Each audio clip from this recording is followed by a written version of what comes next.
growing up in rural East China, Michigan, to becoming Detroit's first Caucasian rapper in the mid-'80s. What did you learn about his life growing up? He just was surrounded by nothing but farmlands and everything, but he discovered hip hop, and it just spoke to him. Whose unorthodox but passionate style would go on to influence many successful artists such as Eminem, Kid Rock, and even the Insane Clown Posse themselves. Because he does it the way he wants to do it. There's no, I'm gonna listen to LL, or I'm gonna listen to, Eminem, or I'm gonna listen to somebody and, do it like them. He listens to hip hop and loves it, and like any true artist, he sits back and say, what can I contribute to hip hop?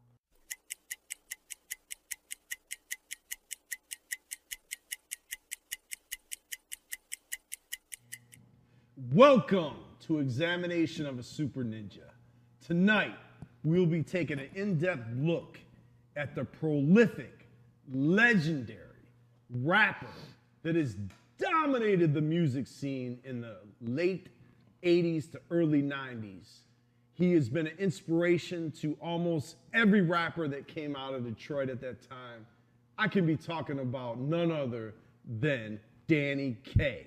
And I'm joined tonight by my co-host sitting over here on my right, also legends, if you will.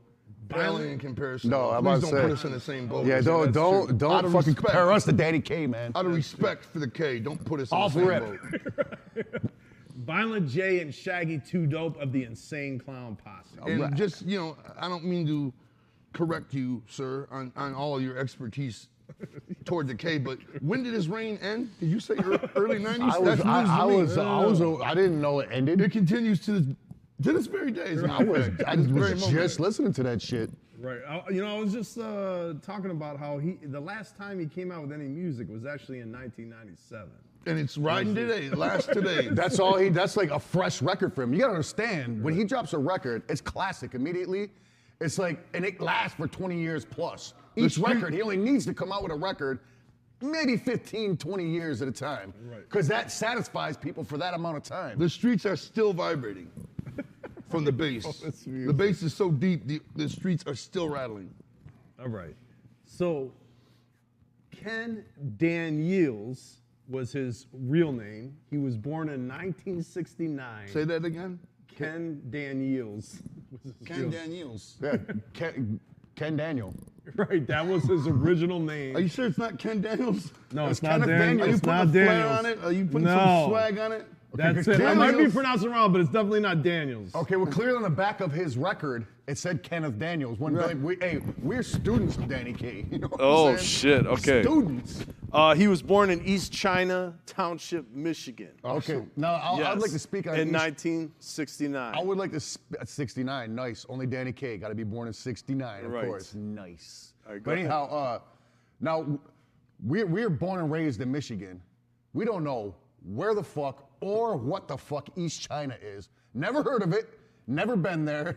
Now our guess is that you got to go to some kind of park somewhere or some magical forest, find a tree, Actually, and we you have go some- into the knob of the tree, and you will magically appear in East China, Michigan. It's a mythical, magical place where unicorns and wizards live as well. Actually, we have some photos of where East China Township is. That's We've bullshit. seen it all before. It's not there. No. That's it. It says it. It says it's there. It's not there. Go there, you won't find it. Yeah. The fact is this, all right? We know every square inch of Michigan due to our prolific record store flyering back in the day. Our promotions used to take us to every square inch of the Murder Mitten. And I'm telling you right now, there is no East China. There you'll see the official Right, sign but of as soon East as Right, you and you know what? As soon as you go in, you just turn up in the next city. You never can go to East China. You know what? It says now entering East China. On the other side of the street, it says you are exiting East China. All right? There is no actual land of East China. It's totally a front. All right, anyway. There is a magical land, a mythical land. As soon as you East step China. foot into it, your foot is actually leaving it. That's how they explain it. So back in 1969, the fictional, if you will, East China Township had about 2,500 people, predominantly white. Sure. Fairies, in another void. wizards, fucking orcs, all Also, kinds I of want mythical everybody beasts. watching to understand what we're saying here. Minotaurs. There is no East China, Michigan. There is no physical. Okay, I'm not denying there's an East China, Michigan. There is no physical East China, Michigan. can't go there. It's in another dimension or something. I don't deny Danny Kaye is from East China. I'm denying that East China is a physical place. It's not in this physical realm. No, All right, not now, in our world. The house that he was raised, all right, in this area, was basically, it was passed down through the generations. Like, it's been in many generations throughout his life. Like, Of the Daniels family? His parents lived there their entire life. His grandparents lived there his When you entire live in life. the land of East China, you know We what got I'm a saying? we got Usually a family photo. owns the land. We got a photo of the house too as well. So Wow. yeah, that's what it looks like now, of course, with the Trump 2020. The estate. The Yes. Daniels estate. Yes. Big ass Trump sign right up front. No. The Daniels estate. There it is, folks. So now now is that that- still in the Daniels family? That's surprised they were able actually- to get it all in one photo. No, not anymore. It did all the So way it up. ended with Danny Kaye. Yeah, all the way up to about probably 2018. It wow. was in the Daniels family? the family, but then now it's gone. You know, Just like East China. well, the house is still there, but none of his family lived there. Now, when he was young, he moved around to various areas like Marquette, Michigan, to Mackay, Idaho, where he spent a lot of time being raised. No shit. Yes, but Who'd have thunk it? That explains his magnetic personality. his father left him when he was 2 years old. You know what I'm saying? Sounds something familiar. something I that was we about to say, can sounds We've like been in that relate boat, to. man. pretty familiar. He described his childhood as dull, and he was shy and into poetry. Well, I don't know. Is that Danny Kaye or Tupac you're talking about? right. I can't It's tell. not- You know? No shit, he's into poetry. Right. No shit. Right. He's not just into it, he owned it. He is Right. poetry. I'm surprised his last name ain't Daniel Poetry. Right. So the radio became his friend. He listened, like he didn't have many friends in school. He didn't really. He was kind of awkward. So he just listened. Hey, also, I believe he used to work for WKRP in Cincinnati at one time as well. Under the name Andy, right? That is pure, utter hip hop. So Feathered, Yeah, when I think rap in the 80s, that's what I think right there. feathered hair with, what is it? Feathered hair with, what do they call them? I can't remember that. Yeah, sweet- it's all blue out and feathery, right? Feathered 70s Frosty tips. Andy Gibb hair. Pure screaming hip hop. I mean, you can look at that photo and just know that is Right. right there, hip hop to its maximum degree. So in high school, he enjoyed basketball. Of course, he's like 8 feet football, tall. and track and field, of course. Well, if he didn't he like actually track did and a field, he actually did a song. he about didn't just it do a later song. on. He did the anthem for the Yeah. sport, track and field. It's not just a song. That's a But lifestyle. he soon became fascinated in high school, early high school, with hip hop in every way. Right. I He mean, began watching shows of that time. and the minute that happened, the minute Danny Kaye became fascinated in hip hop, It was over. who'd have guessed it? But hip hop became fascinated with Danny Kaye. Right. So he watched shows like Night Tracks, which I don't even fucking remember that. You guys remember might That have was been in before Idaho. our time. Right. We were and just Yeah, I wasn't Soul around Train, of 69. course. Okay. we were fucking listening to fucking Jay Giles band and other pop bullshit. I was still listening to nursery rhymes. Right, yeah. When he was balls deep into that kind of hip hop. And he started listening to the early hip hop pioneers such as Run DMC and Nucleus. Oh, Nucleus. Yes. Jam on it, computer, Yeah, computer exactly. age, fucking all types of it. Shit. So he started listening to those. We got some photos, but anyway, I'm not showing. I'm not following. That's Herbie Hancock. There's Herbie Run Hancock. DMC, Same and thing though. Same thing. there's a old school Run There's Run DMC DMC. photo. But And yeah, of Nucleus, course, they did Nucleus. jam on it. You they know, did, I'll tell you computer something age, all about types of shit. I'll tell you something about There it being is. I used to have old. the actual record. Jam I'll tell on you it. something about being old, okay? It's pretty exciting, and this I explain to my kids. It's pretty exciting being alive in the birth of hip hop. Oh, yeah. You know what I'm saying? Like we were there. There was a time in our life I hip hop agree, yeah. did not exist. Right. No, in our that's lifetime. I've said it to somebody before. I'm like, okay, I've been around since the beginning of rap. You know what I'm saying? Which is dope. Fucking Hulkamania when it was at its peak, and Michael Jackson's peak of fame. Right. You know what I'm saying? Right. What a fucking awesome fucking Yeah. generation to be To alive. in. actually see Right. hip hop, be born, right? Right, yeah, for sure. And the birth of hip hop. I mean, there was no hip hop 1 minute. Now there's hip hop, right? And see it spread and become what it is today. Hip hop destroyed rock and roll. Only rock and roll left is reminiscing, almost. I mean, the actual market for rock and roll is nothing. Not like it used to be. Not like it used to be. It's not even comparable. Hip hop now is everything, and it is pop music. Hip hop is pop. Like hip hop influences all music. Hip hop. Right. Hip hop. Yes, hip hop. That's right. Hip hop. All right.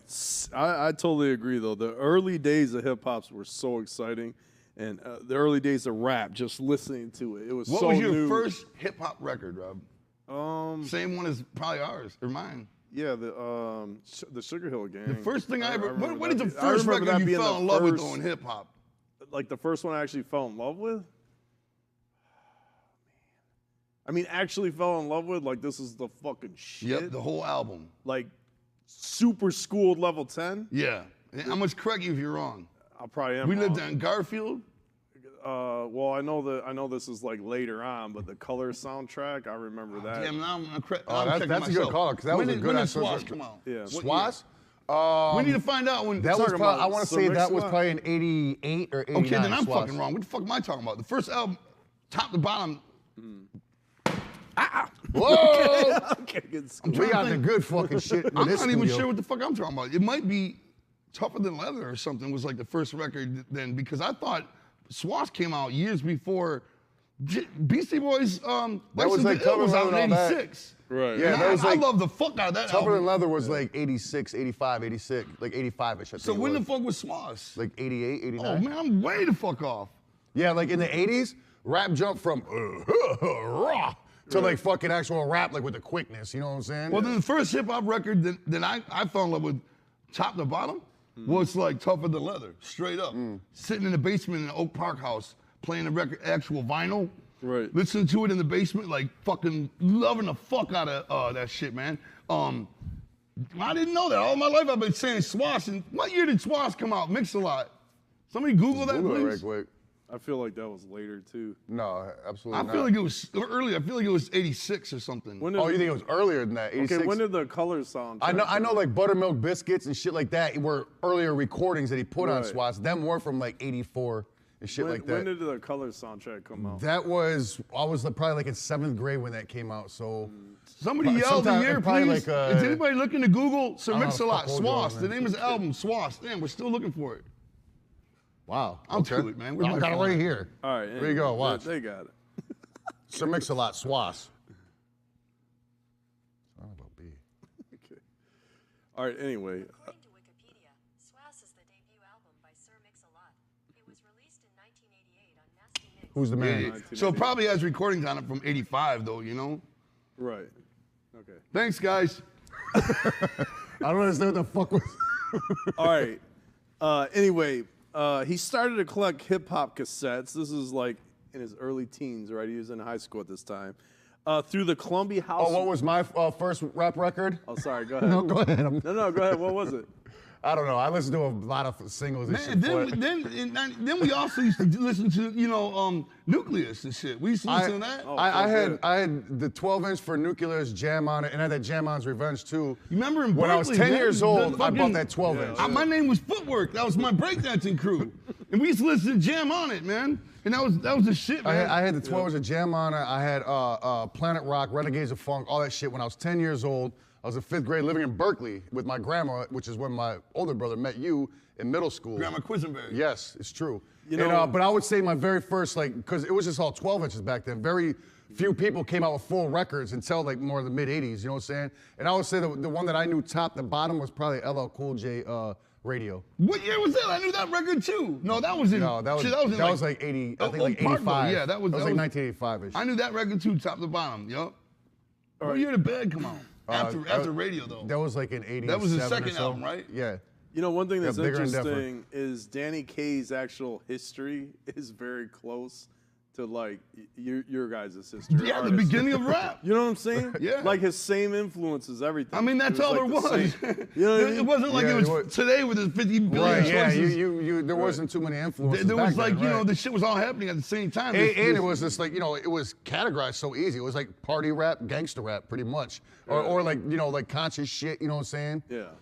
Yeah, so man, I it mean, wasn't like- like, it wasn't so fucking versatile as it is now. All right, so anyway, he started to collect hip hop cassette tapes through the Columbia House Record and Oh, Tape nice. Club. That's where you'd be Yeah. able You to know what I get mean? it for free. You would get like it would be like 11 For like a dime, tapes you get for yeah. a penny. Oh, it was a penny, It not was even a a penny. dime. Yeah, I remember You that. know what I mean? And 13 right records there of is tape for a 13. dollar. But it went from like those are the old school joints, but like they would get Yeah, how the fuck did they do that, man? It was a And then scam. nobody ever even fucking paid a penny. Right. You know what I'm saying? It was Like, a they were the scam. biggest ripped off thing that had to have been. That was the first initial thing, and then you had to pay like. I it remember was like like being a little kid getting shit from them and never fucking following up with nothing. It was something like it would go up to like $9 for like 3 cassettes or something. Like after that first initial, Pricey shit. for a penny, they would sign you up, and then they would just send shit to you Right. and bill you. You know, so it was a little bit of a scam. This is actually illegal in some areas now to do this stuff. But I remember the first record of music I ever bought. I'm still stuck on that. okay, go The ahead. first music I ever bought, Yeah. it was a compilation that came on the radio. I mean, remember they used to have compilations on the TV? They used to advertise compilations? Yeah. They still do, yeah. Yeah, okay.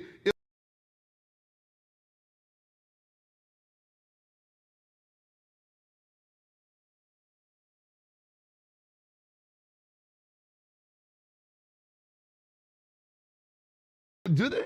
Yeah, compilation shits. They still got that kids or the fucking This Is Music. And Just go ahead, keep talking. I'll think of it. you some know, would great you like songs. my very first record I ever bought, piece of music? Yeah. I don't even know how old it was. I fucking probably, I don't even know. So goddamn young. Single digits easy.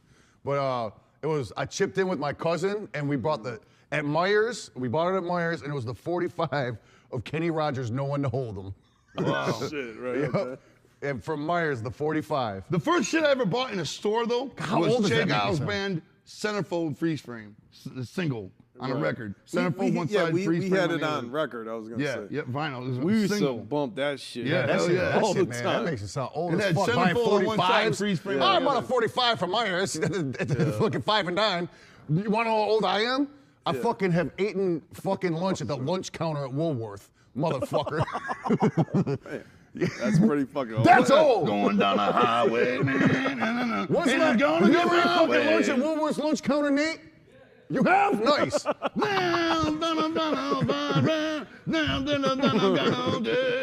What is this? Run a all day night. You know what the singing right there? Yeah, that Born to Be Wild. Yeah, but that was it. That was one of the songs on the compilation. Nice. All right. So then he went on to become a break dancer. You sound familiar? Yeah, yeah. So That's a phase that I skipped. So he was super influenced by hip hop, you know, listening to the music, buying all the tapes, and breakdance was huge in the early '80s. Oh, breakdances was And fucking. It was huge. Everybody was into it. Everybody, like even Yeah. fucking moms were like fucking. Right. They're trying to doing this shit. And in 1984, there were 2 movies that came out. One was Breakin', And the other one and was Beat Street. Man, I Beat watched Street. fucking Breaking 2 the other day. Oh, that's your boogaloo? Yeah, Talking yeah. about The horrible, other dog. day. Like, Those movies are literally so through- bad. Look, I don't give a fuck. Beat Street, test of time. That's still the test of time. Right, Breaking it's still is dope. corny as fuck. Dog, You know what I'm saying? Breaking and Breaking 2, I literally watched them the other fucking day, 3 days ago. I was showing my daughter. Oh, that's cool. I was yeah. like, look at how awesome those outfits are, Rube. And I was like, there was never a time when nobody dressed like that. Yo, that's just- that was that for is in the the movie's movies. imagination. Right. Do you want to know a fresh little tidbit of info? Mm-hmm. And Breaking 1, when they're like out on like Venice Beach or whatever, breakdancing, oh fuck, there's a crowd around them. Jean-Claude Van Damme's wearing a full spandex hookup Yeah. on. Yeah, extra, yeah. And listen to this.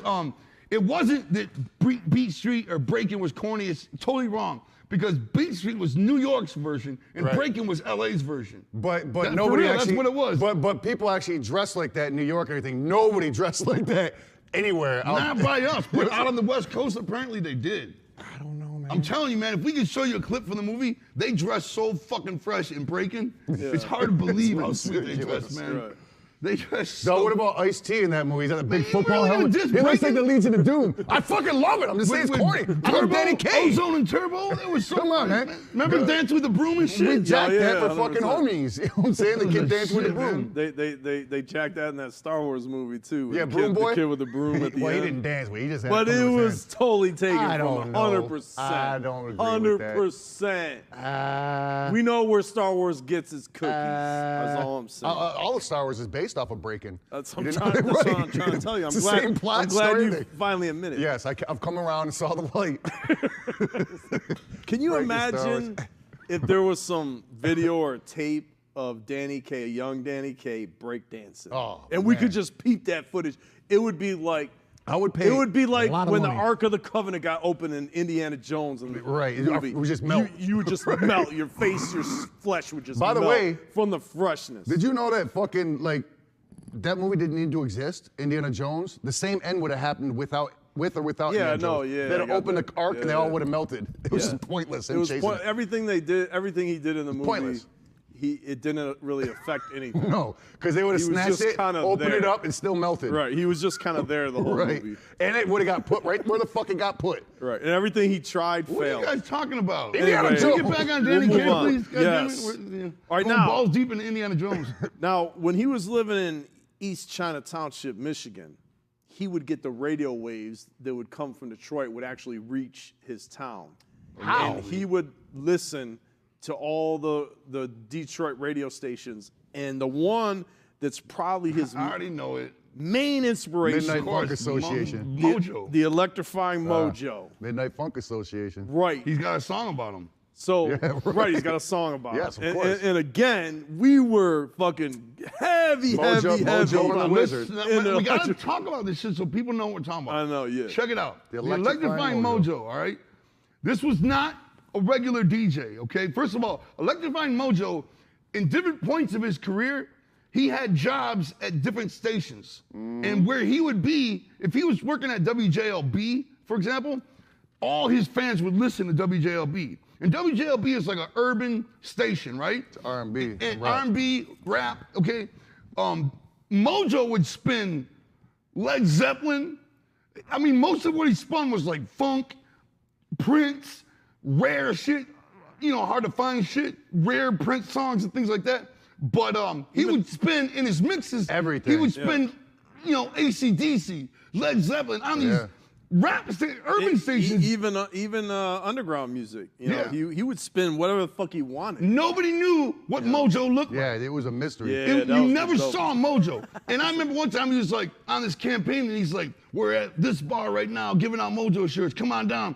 And we are in the car racing to that bar. to Like, see look, him. where's it at? Find it. You know, we're racing toward that direction. We get there, there'd be nothing left but shirts around. We'd be like, fuck. and then Mojo he'd be gone. like, now I'm at this bar. We racing there trying to catch him. We used to wait outside his radio station just to try to catch him Coming off when he got off the air. Yeah, we'd he be would get up sitting out at 2 there in the for like morning. an We're hour. waiting out there for him to come out. Just to see and we him. didn't even know what he looked like. Right, just to see him. He probably walked He past never us. came out. There was No, always he these never- rumors that he was nobody mad short, and he didn't look nothing like you thought, you know. And then you go somewhere else and there'd be other rumors that he was mad tall, and like nobody fucking knew, you know. And Mojo was so dope because he would be at different stations in his career, and you wouldn't hear about him for like 3 years, and all of a sudden he'd be 107.5. And it always be the fucking, his catch shit was always the same. Just like, if you feel like you're slipping, hold on to that rope, Yeah. tie a knot, keep hanging. Yeah. 'Cause Pretty much ain't nobody everything- bad like you. everything the Rude Ain't Boy nobody bad says. like you. If you're in your car, honk. If you're in the house, flip your light switch on and off.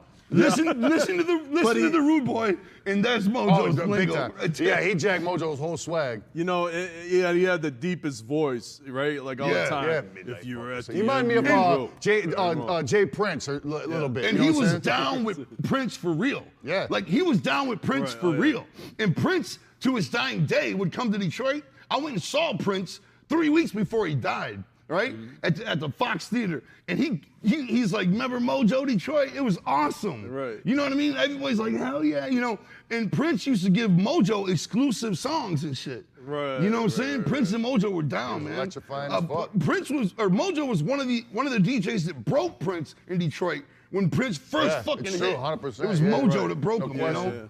So Mojo was real dope. So, you know what I'm saying? Like, he was around for like 20 years. man, I altogether. love yeah. it. Oh, Find yeah, out what's yeah. up with him right now and interview him or something, man. He Right. was a legend, Yeah, man. fuck yeah. I wonder what he's doing. I did a little bit of research on him before. He's from Toledo. He graduated in Oak Park, Michigan. Actually. Whoa, really? Oh, really? Yeah, he Okay. graduated from Oak Park, Maybe he Michigan. lived down the street from me. And you could actually find photos of him now online. Right. Oh, really? Well, Yeah. of course you can. You can find anything now. Right. Right. You know, now- what do you now look that- like? Is he still? wanna don't see even him. wanna know No, what you he don't looks look like. still. No, you don't look still. I want to He's just- see, man. Yeah. You'll just have to wait. Never mind. I'll look. Never mind, Hold on, guys. cut this shit off. They're still looking for fucking the Mix-a-Lot release. Anyway, he is a legend in Yeah, Detroit. no question. 100%, like super legend. Like anybody that grew up during To our older time. people though, you know, youngsters don't know And who the fuck he is. Listening to him on the radio was like, it was soothing, right? His voice, it would Yeah. almost be like putting you to sleep and shit sometimes. Yeah, no, he was the best, man. But the shit he was saying, it was so inspirational and uplifting, and like, Yeah. you know what I mean? And When the you, fact, when you were in the war, I used to send you tapes of Mojo. right? Yeah, I remember.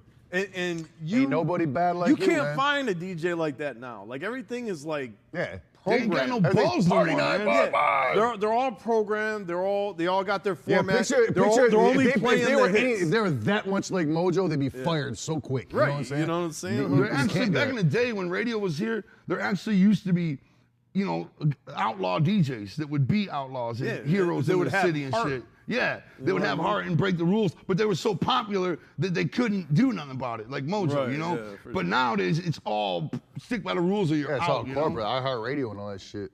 All right, so anyway, yeah, I wonder what he's doing now. You know, I don't even know what he's doing now. All right, after high school, he began recording at the Disc. Of course. In East Point, With Michigan. Oh, I thought we were Marvelous still Mark. talking about Mojo. I'm like, what the fuck? No. The like, Danny Mojo? K, What is this? where you guys also recorded Yeah, some yeah. stuff. We there. didn't do no significant recording. I know, but you did nothing do big some there. recording. Yeah. And he worked with Marvin Lewis. Do you know who that Yeah, is? Marvelous Mark. From his records, yeah. Of okay. course.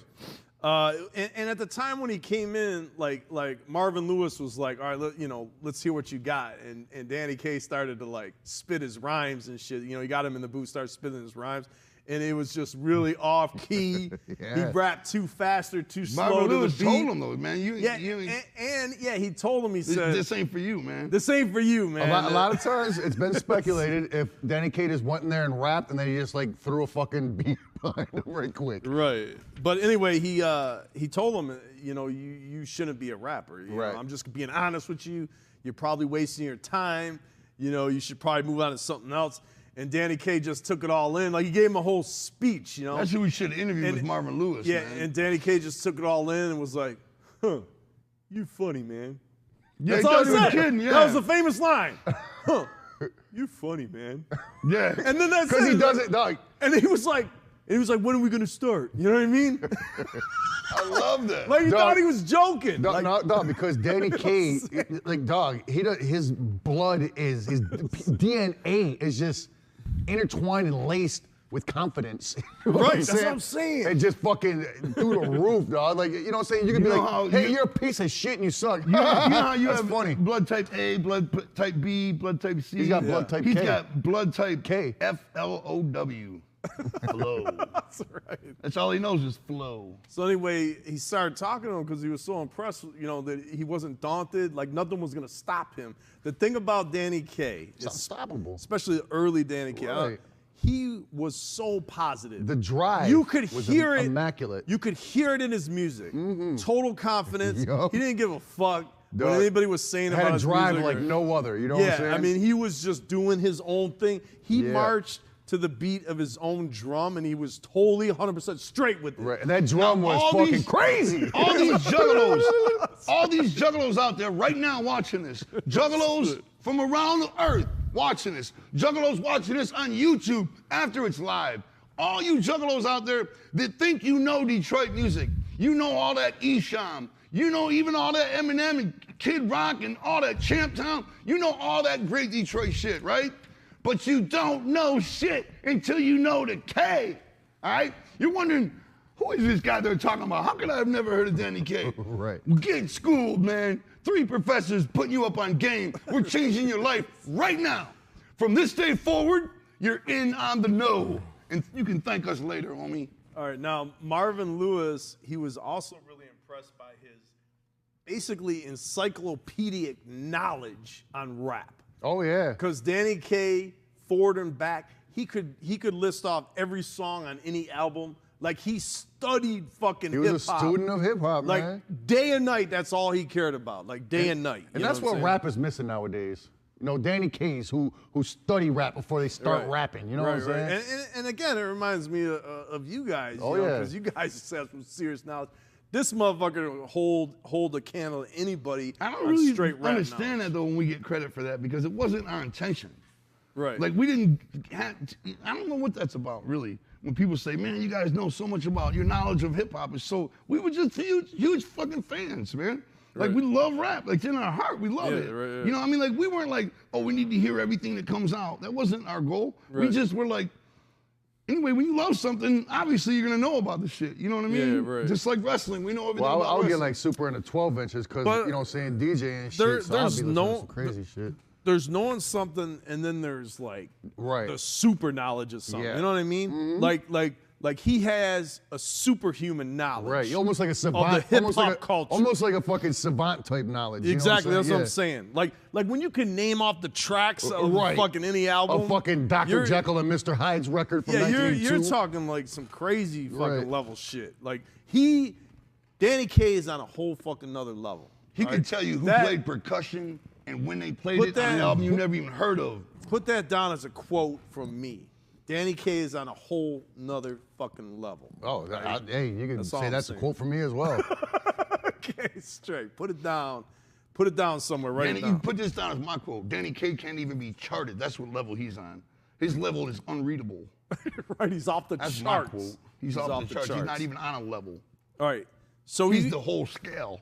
okay, at the disc, he recorded perhaps arguably one of his greatest albums ever, his first album, Oh, God, yeah. which is Destined for Hip Hop. Destined for Hip Hop in 1987. What a truer statement. What could be a truer 1987. statement? Right, I Destined mean, for he hip was hop. destined for it, you know? 1987, Right. the And- Earth was given the gift of the K. And there's the album cover. Notice the graphic design simplicity. Oh, yeah. It doesn't need anything. That's all it Simplicity. needed. What? Have you ever looked at that with a microscope? I that mean- contains millions and millions of photos of his entire life and the upbringing. All of his influences are buried into the paint, between the molecules of the paint, all right? That is one of the most complicated, intricate album covers known to man, all right? I mean, Sure, to the human eye, it looks like some old Kinko shit. Yeah, if you were from East China, you know what I'm saying? Mythical lands of But East if you China. look at that with and your a rap third eye- genius, you would see that differently.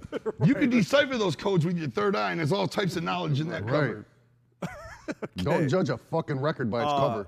and he also started his own label. Of course. Cold Deaf. Yep, Music. Cold Deaf. yep. Cold Deaf. And Cold it- Deaf it- with it- the it's like K. that. He goes with a bunch of circles around it. Yeah, That's the symbol. we got the logo. We're gonna bring that up. I just We're showed gonna it. bring that up.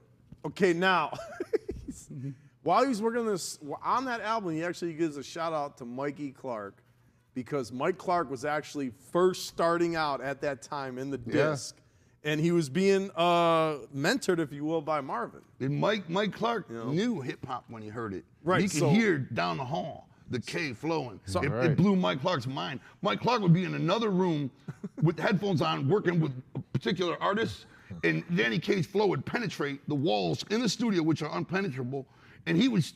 Mike Clark Through could to the- still through the hear it. headphones. He could hear Right. the flow through two walls and the headphones, and Mike Clark would be like, "What's And all the soundproof Shut up!" and He all told the that rapper shit. he's with, "Shut up." Yeah, he wouldn't be like, hold on. He was like, He sniffed shut it up. up like a starving tiger looking for a plate of beef, and he was able to lead it right to the booth where Danny Kaye was. Mike Clark discovered Danny Kaye that way. Now, this is speculation, but I remember a story of Mark Clark when he was first starting out at the studio. It was a lot of work. He was overwhelmed. He was pressured. He was about to quit.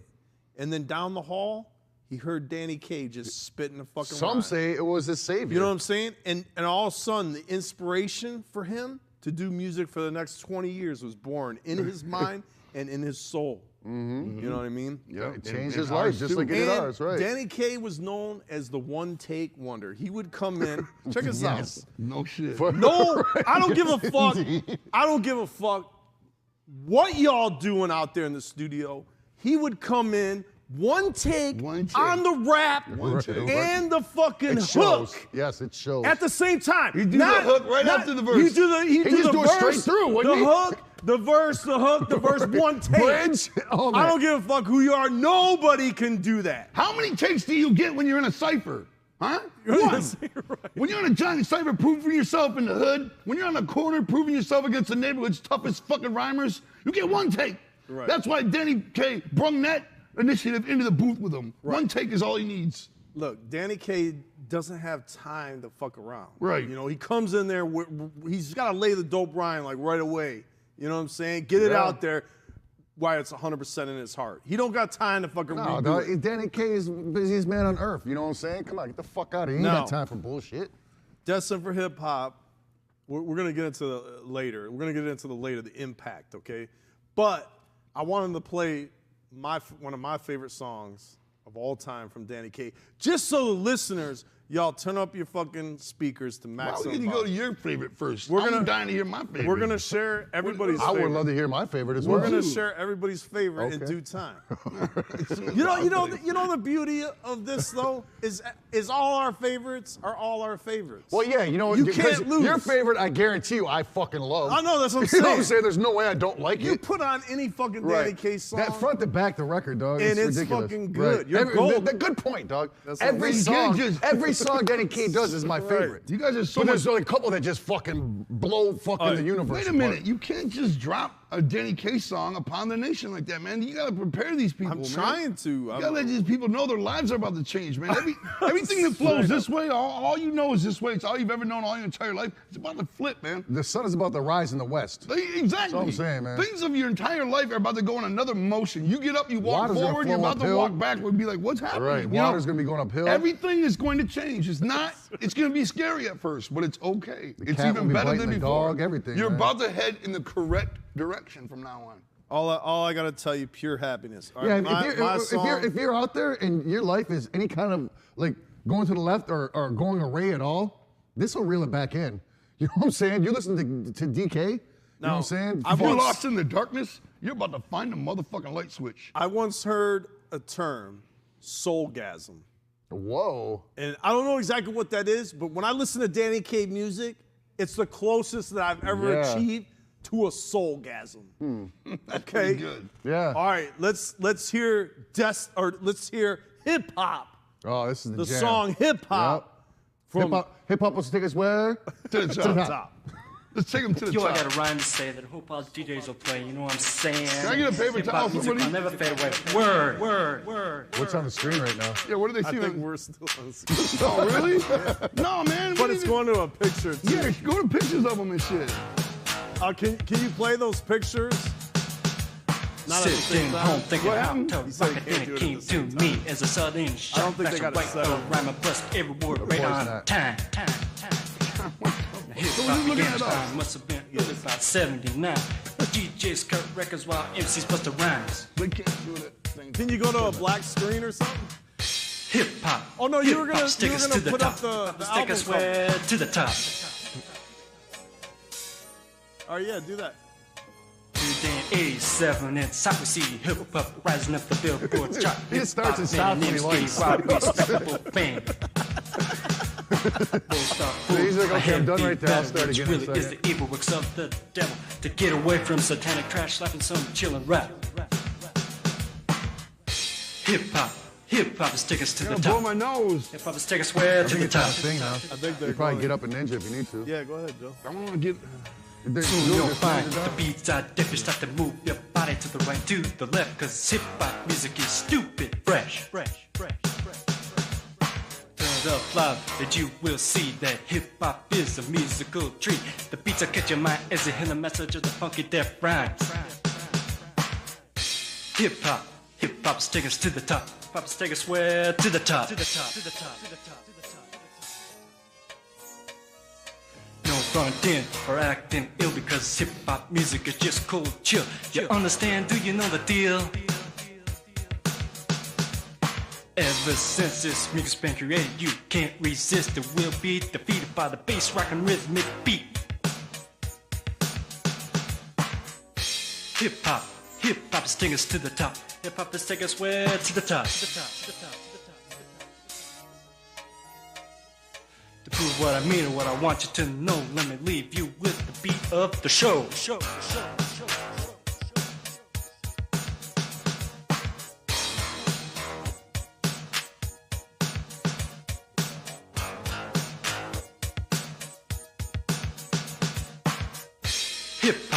Hip hop is taking us to the top. Hip hop is taking us where? To the top. The top.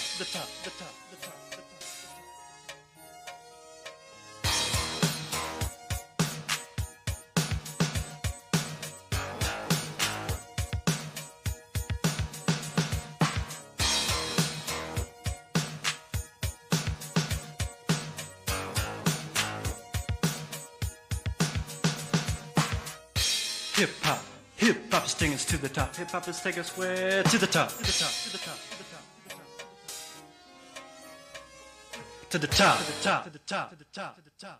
Top. I know, you know what I'm saying? Woo! All right. God Now, damn. that's that's probably my favorite song, or one of my favorite I'm songs. not gonna lie to you, man. Yeah. I haven't listened to Danny Kaye in a while, probably since the Gathering when I seen him live. Yeah. Dog, that just made me so fucking happy just now. You know what I'm saying? I totally realized what I've been missing in my life lately. Right. It's fucking Danny Kaye.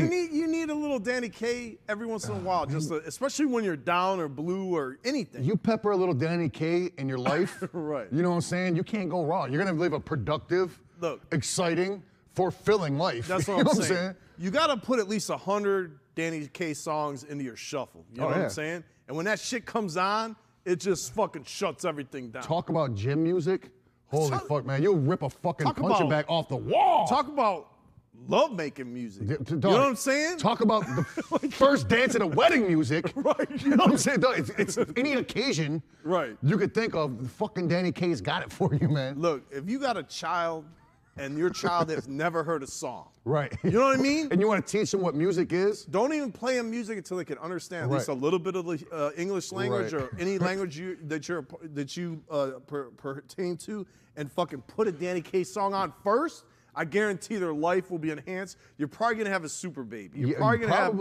Your child is probably gonna excel in school and in life. Now, I don't know how true this is, but I heard it from a pretty credible source that the movie Bill and Ted's Excellent Adventure is actually based off of Danny Kaye's music to align the planets and bring everybody together. Yeah. That's where they got the idea for the movie from. No doubt. With the, what do they call, the Wild Stallions? Yeah. They got that from the stylings of Danny Kaye. You know what I'm saying? Because it hasn't happened yet, but one day that music will it'll bring peace to the world. You know what I'm saying? It'll end world hunger. Whether they know it or not, everything is influenced by Danny Kaye music. Everything, dog. Everything. Everything. It's like our government. It's fucking like whatever. It's like the Force. You know what I mean? You know what I was it just exists thinking? in all things and everything. It surrounds us. Yeah. You know what I mean? It's part of everything. It's like cosmic dust. You know what I'm saying? It's everything. You know what I'm saying? It's a part of you. It's a part of everything. You know, I can't believe I just thought of this, and I don't know why we're not doing this. Yep. Dog, playing Danny Kaye could probably cure COVID. Oh, fuck. You know what I'm saying? You know what I probably mean? destroy the fucking bad cells. Right. You know? If they just get the fucking loudspeakers and just play drive it down with the throughout the Blues whole Brothers city. fucking car Yeah. down the fucking street, bumping Danny Kaye. That's what I'm trying to tell Dog, that's you. the answer. That's the answer. Man. All right. We got to get to the scientists, man. Let them know. Right. Call Bill Nye. All right. So then, after he did Destined for Hip Hop, right? Yeah. Danny Kaye went to Tom Gilardi, Very familiar with him. who's a music legend in Detroit. It's true. He's like the extraordinary record executive ninja that's had his hands in the music scene of Detroit and the United States for since the beginning, since he was young. Yes. And he basically went in there and he just dropped the fucking album Blow on his him. fucking mind, dog. He went in there in person. Right. And was like, hey, I want to get my CD in all the stores. I was told you're the man. Right. Can we do this? And he pitched them what I refer to as a pitch for the Angels. Right. You know what I mean? Like, when you hear a Danny Kaye, when you look into those eyes, right? Oh, look at the those, baby blues? Look at the baby blues. When you look into those fucking eyes, you cannot deny him whatever he's requesting. Right. See, now the thing is, if Danny Kaye's holding a Danny Kaye cassette and handing it to you, right. when your hand touches that while his is on it, right. it's like a mind melt. You know what I'm saying? Right, You feel what that record is. It just transfers up your arm into your heart and warms your fucking soul. Now, fucking Tom Gilardi, he was based out of the disc. You know what I'm saying? That's where he worked from. Yeah. And he was the man back. If you were in a local band or a local rap group, anything, like, you would swing from his nuts because he was the head of a distribution, Right. music He would distribution get your- called Action Records or Action Music or shit, something okay. like that. All right. So if you fuck with Tom Gilardi and then his company was distributing your cassette, Right. I say cassette back then because it was just Right. cassettes, you know what I'm saying? Especially local, we didn't even do Shit, records. I didn't even know he worked in the disc. Well, he didn't work for the disc. He just had an office in the disc. So he he worked heard- out of the disc. Oh, then But that was- he wasn't a part of the disc. That was automatic. Then. So he heard Danny Kaye. He heard the same recording. way fucking Mike heard it through the walls That's of what his I'm headphone. saying. Right. So when he had it in that cassette, it was automatic. He Oh, was yeah. just like, oh yeah, I got He you. was like, I've been here. You Because- record this, you know. But so that way you could get in like chain stores, like Harmony House and Right. shit like that, Yeah. because you had to have distribution back in the day to do that. Because the chain stores, like the malls and shit, they didn't do consignment. You know what I'm saying? But then he can't need consignment or nothing like that, anyways. You know, one interesting thing too, one correlation I want to make, okay, is Harmony House and all the mom and pop stores. They all went out of business right around the time they stopped carrying Danny Kaye. Yeah, once Danny Kaye. I mean, is that a coincidence? Once I Danny think Kaye, so. once Danny Kaye took a break, record stores took a break. That's You know what I'm saying, yeah. Because there's no what's the point in selling music if you're not selling Danny Kaye? Yes. You know what I'm saying? It's Now, Tom Gilardi got his tape. Do you remember any music store you went into had Danny Kaye in the late 80s or mid to late 80s? Any store, I'm serious. Any store you went into. Oh, do I remember if they had it? Yeah, it always did. Like it was super distribution. Right, You know what I mean? It's comparable to the Bible. You know what I'm saying? It's just like produced on such a mass scale. You know what I'm saying? And it's touched so many people's lives. You know what I'm saying? And in fact, one of Eminem's managers was basically saying at the time when Eminem, before he blew up, he was actually angry because they were struggling to get their tapes and CDs and shit Danny in Kaye, stores. boom. And everywhere they went, Danny Kaye was But everywhere. I mean, the you one know? thing that he was failing to understand was he couldn't hold a candle. I mean, what is Eminem compared to Danny Kaye? You know what I'm saying? Right. Sure, Eminem's got skills and he's good. You know what I'm saying? All right, But the fact of the matter is, he is no Danny Kaye. All right, so we're going to take a quick commercial break. When we get back, we're going to discuss the further history of Danny Kaye. Oh, I can't wait. And so much in store. This is so many albums. this night right here is making 2020 all right. Yep, You know what I'm and saying? right, it really It's does. smoothing all the bullshit out. There's so much more we got to talk about, so we're going to take a quick break. When we get back, more examination of a super ninja and who to kick off this show, who other than Danny Kaye. Oh. We'll be back in a minute.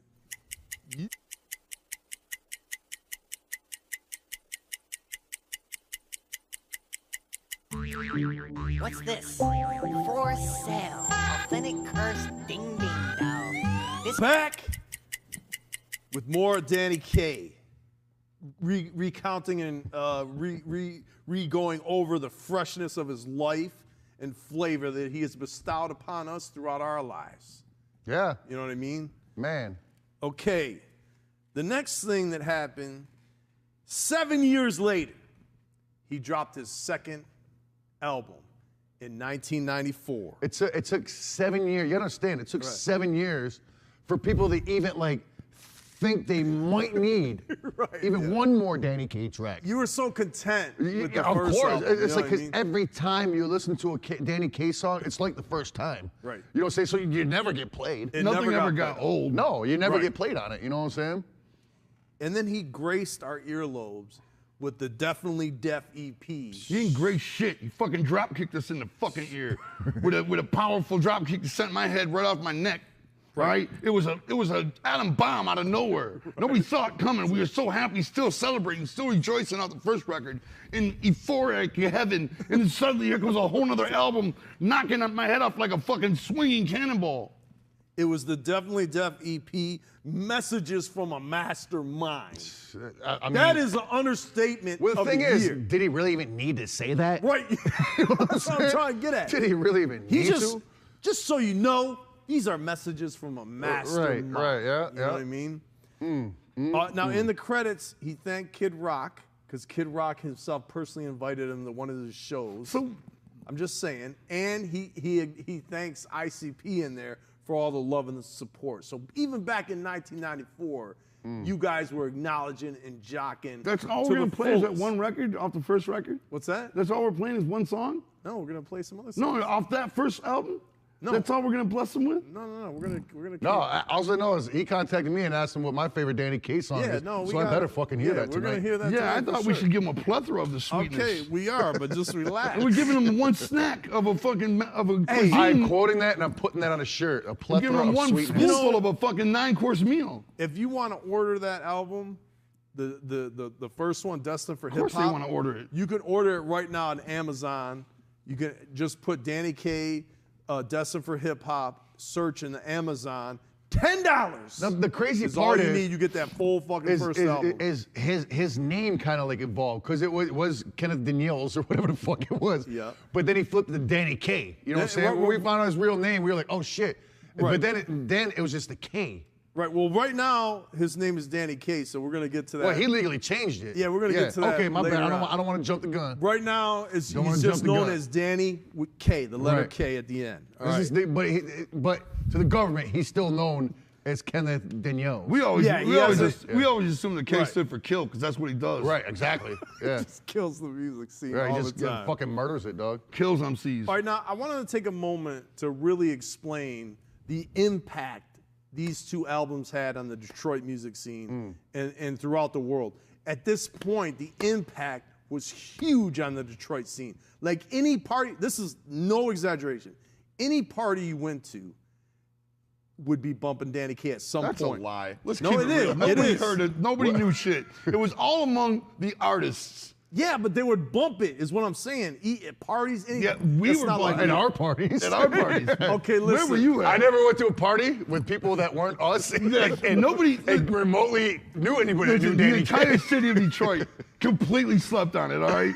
The only ones that knew about it, and interesting enough, were us and other rappers. Like Kid Rock, who knew about it. No, that is where you're wrong, sir. Okay. Everybody was buying Danny Kaye. The word resonated out. I'm telling you, this is the truth. The word resonated out. Everybody, there was a lot of people that knew the flavor of Danny Kaye, and they were buying. And I've researched this. Parties would bump it. At one point in time, they would play it. People would play it because it was bringing so much joy and happiness Yeah, that's what we into did. people's lives. Yeah, You know what I whenever mean? we were Now, feeling I'm not down about our saying- music, we would put Danny Kaye on. I'm not saying he was huge and like blowing up or anything like that. That's right? exactly what you were saying. No, I'm not. I'm not saying that. I'm not saying that. But people knew the name Danny Kaye in Detroit. They did. It wasn't just us.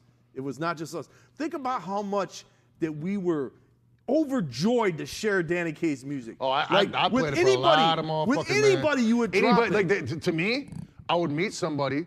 First, I'd get their name, then I'd play Danny Kaye for them. That's You what know I'm I saying. wouldn't even give a fuck about nothing else. You know what I'm saying? I'd be You know- hollering at a bitch. I'd be like, Right. "Oh, what's your name, baby? Oh, really? People out Danny Kaye." That's You know what what I'm I'm getting saying? at. Immediately after think meeting about somebody. how much we were pushing it. Everybody was the same. They were all like us. Everybody was pushing it. Like, you gotta hear the shit. You gotta listen Man, to I this wasn't pushing it like that, man. I was on some shit, some secretive shit. I didn't want people to know about Danny Kaye. I didn't want it to spread out. I wanted it to be wanted all for yourself. I was more like, hey, homie, come here, man. I had my headphones. I was like, you got some money? You know, they chip Oh, me you off did the it like right the amount. I'd fucking let them demo hear a style. couple seconds of it. They'd be like, who's that? I'd be like, you don't need no more. You know what I'm saying? Don't even You put worry some money about up who and it I'll was. let you, I'll give you more information. Damn, he was slanging Danny Kaye. I was. All I know is when we were gripping in a car and we had that Danny Kaye in, it was such a trip to see people's reactions. Like, Yeah, it you'd was, pull it up was. at a light and we'd be blaring at Danny Kaye. Especially something like with and track it was and- like shock right on Especially their face. some, They're like, some what like the track and I field think you with were those horns mistaken in that and shit. Shaq. for freshness? Hey, who knows what it was? But it was shock. It was shock. I don't deny that. It's like when you get blasted Danny Kaye and you don't know what it is. You're shocked. You're shocked for No real. doubt, I'm right. talking low blood pressure. I'm talking you might have to go to the hospital. Yeah. You know what I Yeah. mean? Because you just like, oh shit. It's like the same. It's like the same effect if you drop your body in a tub full of ice and water. Right. The same effect. Like, Anyway, we used to love. Oh, you drop your naked body on a bed of fucking cactuses. It's about the same reaction. We used to love just gripping up the people that are like blaring Danny Kaye, just fucking with people, man, because they're just like, whoa. and that They was sure it. were, man. All And we walks of life. peel off. Even in Carlo the parents, Carlo the anything. You know what I'm saying? It didn't matter. All walks of life. You know, they all had the same reaction. No, this is Well, totally. Danny Kaye's for everybody, you know what I'm saying? This is totally on the real. Like when you first hear Danny Kaye, your first instant reaction might be a little bit of revulsion, just a little bit, because you're like, Absolutely not, dog. I'm just saying, it might be. But as soon as you've listened, you're into your second song, you're already in love, man. You're Bro, already. I'm gonna keep it as real as possible. The What? first time I ever heard Danny Kaye was the most joyous day of my life because now don't take this the wrong way. I laughed like I never have before. Right. You know what I'm saying? Now I don't know if it was due to him being so fucking awesome or if it was just like me giggling like a little girl because I was so happy my body was overcome with joy. And I was like, all night, you know what I'm saying? It took me a long time to fucking ground I think it was a myself and little bit of actually both. sit back and listen to the genius of it to Right. get over like the initial like holy fuck of it. You know what I'm saying?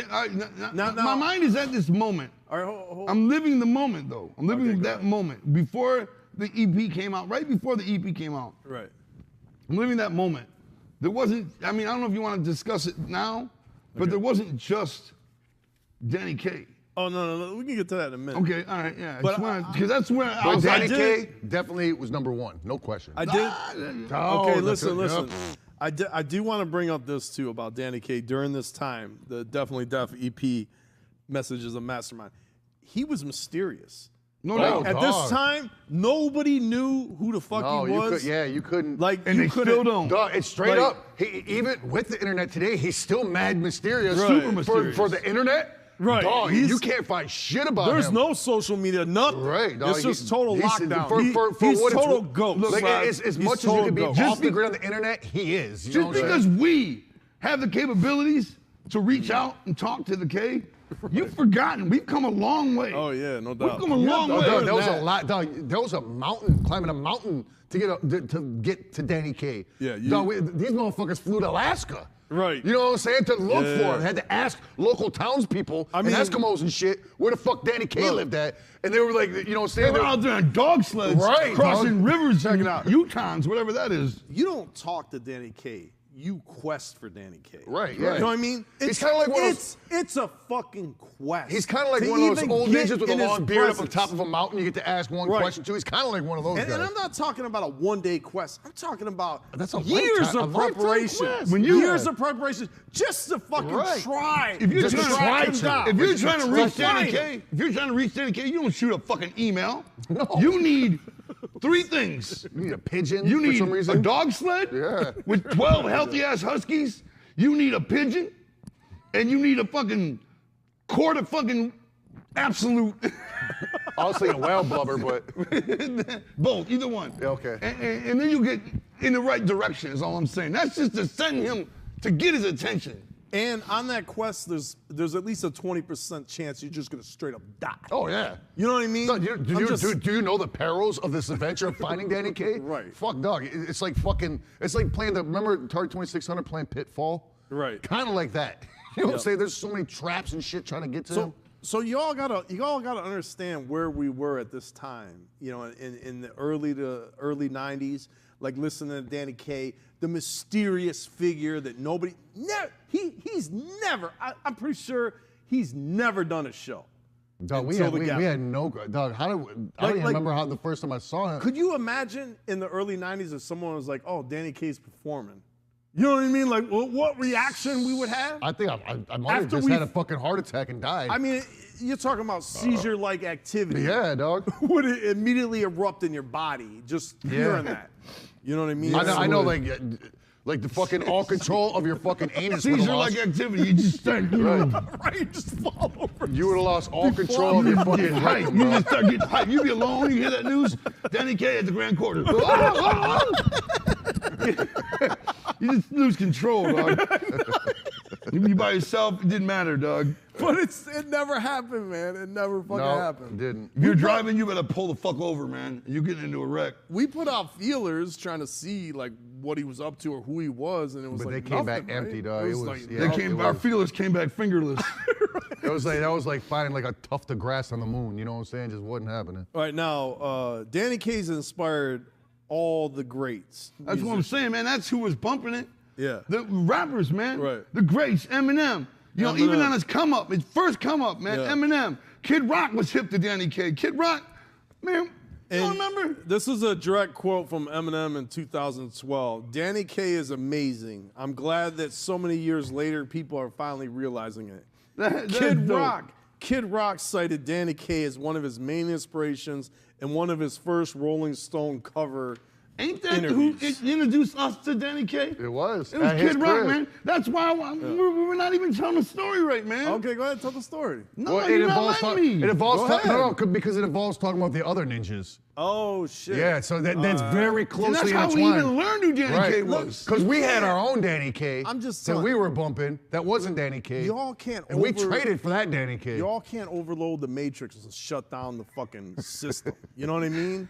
You gotta fucking seep the information out so ninjas' craniums don't fucking people explode. are hard. We got Well, to me, schooled. it's like yin and yang, dog. One don't live without the other, man. And yes, the Matrix was in the glory of Danny Kaye, but there was opposition, all right? You don't have There Jay-Z was. without Nas, man. Right. You know what I'm saying? Right. And I'm trying to tell you, man, that there was opposition. No, dog.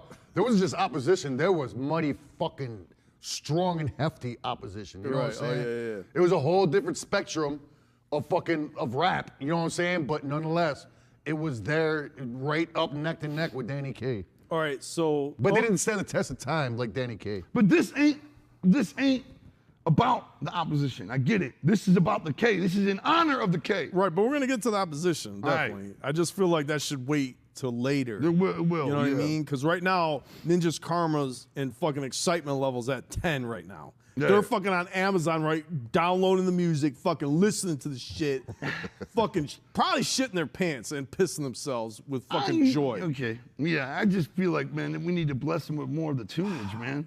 They want to hear our faces flapping. They want to hear the sweet goods. All right, Uncle Cracker said he listened to Danny Kaye every day. These are all fucking top fucking artists that came out of Detroit, had huge successes, Right. all inspired by the K. You know what I mean?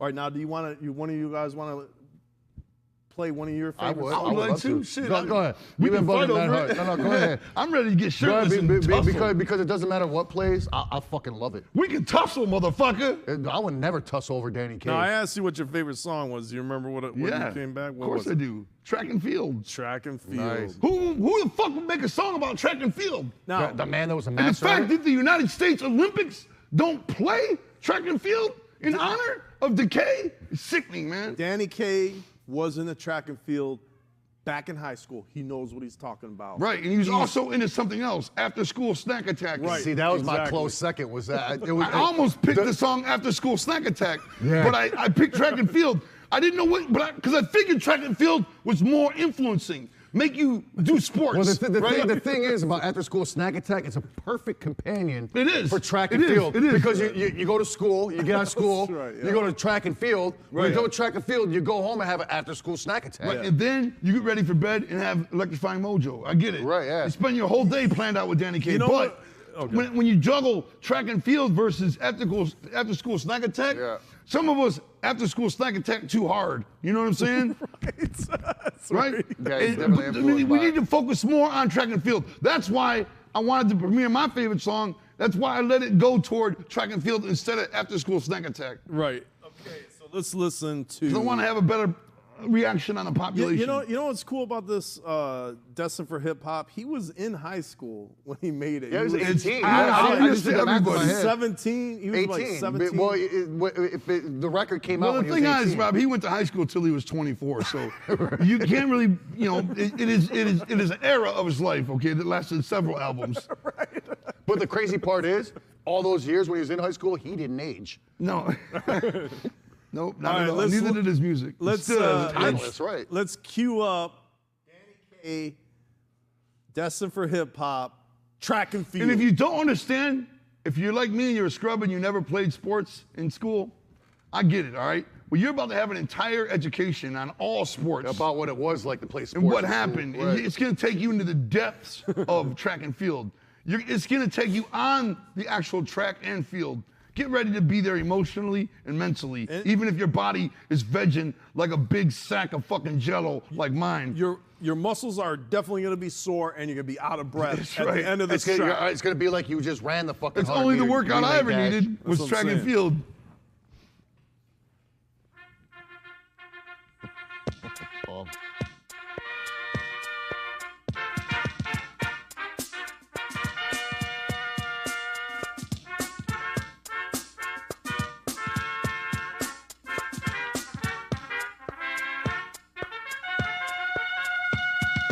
There's been rhymes made up upon past fathers. There's never been one made up once around too far. You know what is? It's a sport where it's time to get fit and in shape. If you want to win and take the place at the top, you got to exercise at a daily pace and work hard. Be running every day and wearing fancy suits and rain just in case it might be calling competition day. You have many choices what you can do. You can stake in any event you want to do. There's a long jump, the high and the triple jump. All you got to do is give it that ump and work hard as you can, and soon you triumph. There's a 400 to 800 over mile, 2 mile and meter relays. If you pump those legs and push yourself to get the medal at the end of the day. The medals, silver and gold, whatever the color, you be known and seen in the newspapers and on TV, because this is the sport called track and field.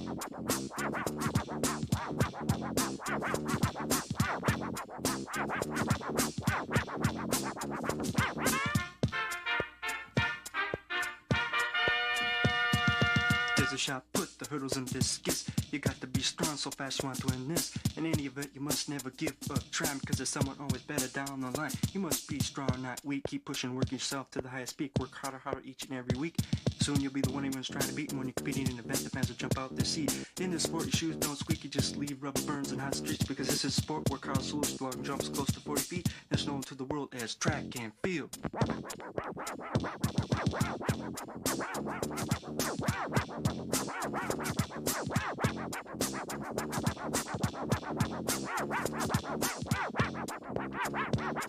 Track and field.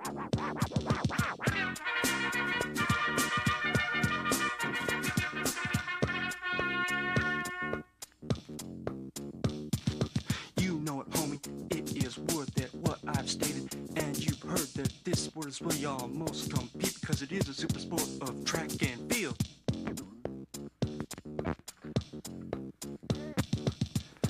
All those of track and field say ho. Rock, rock a dip, rock, rock a dip, rock, rock, rock, rock, rock a dip, dip, the dip, the dip, the dip, dip, dip, dip, dip,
Oh, shit. What do you say after a fucking stellar song what? like that? What?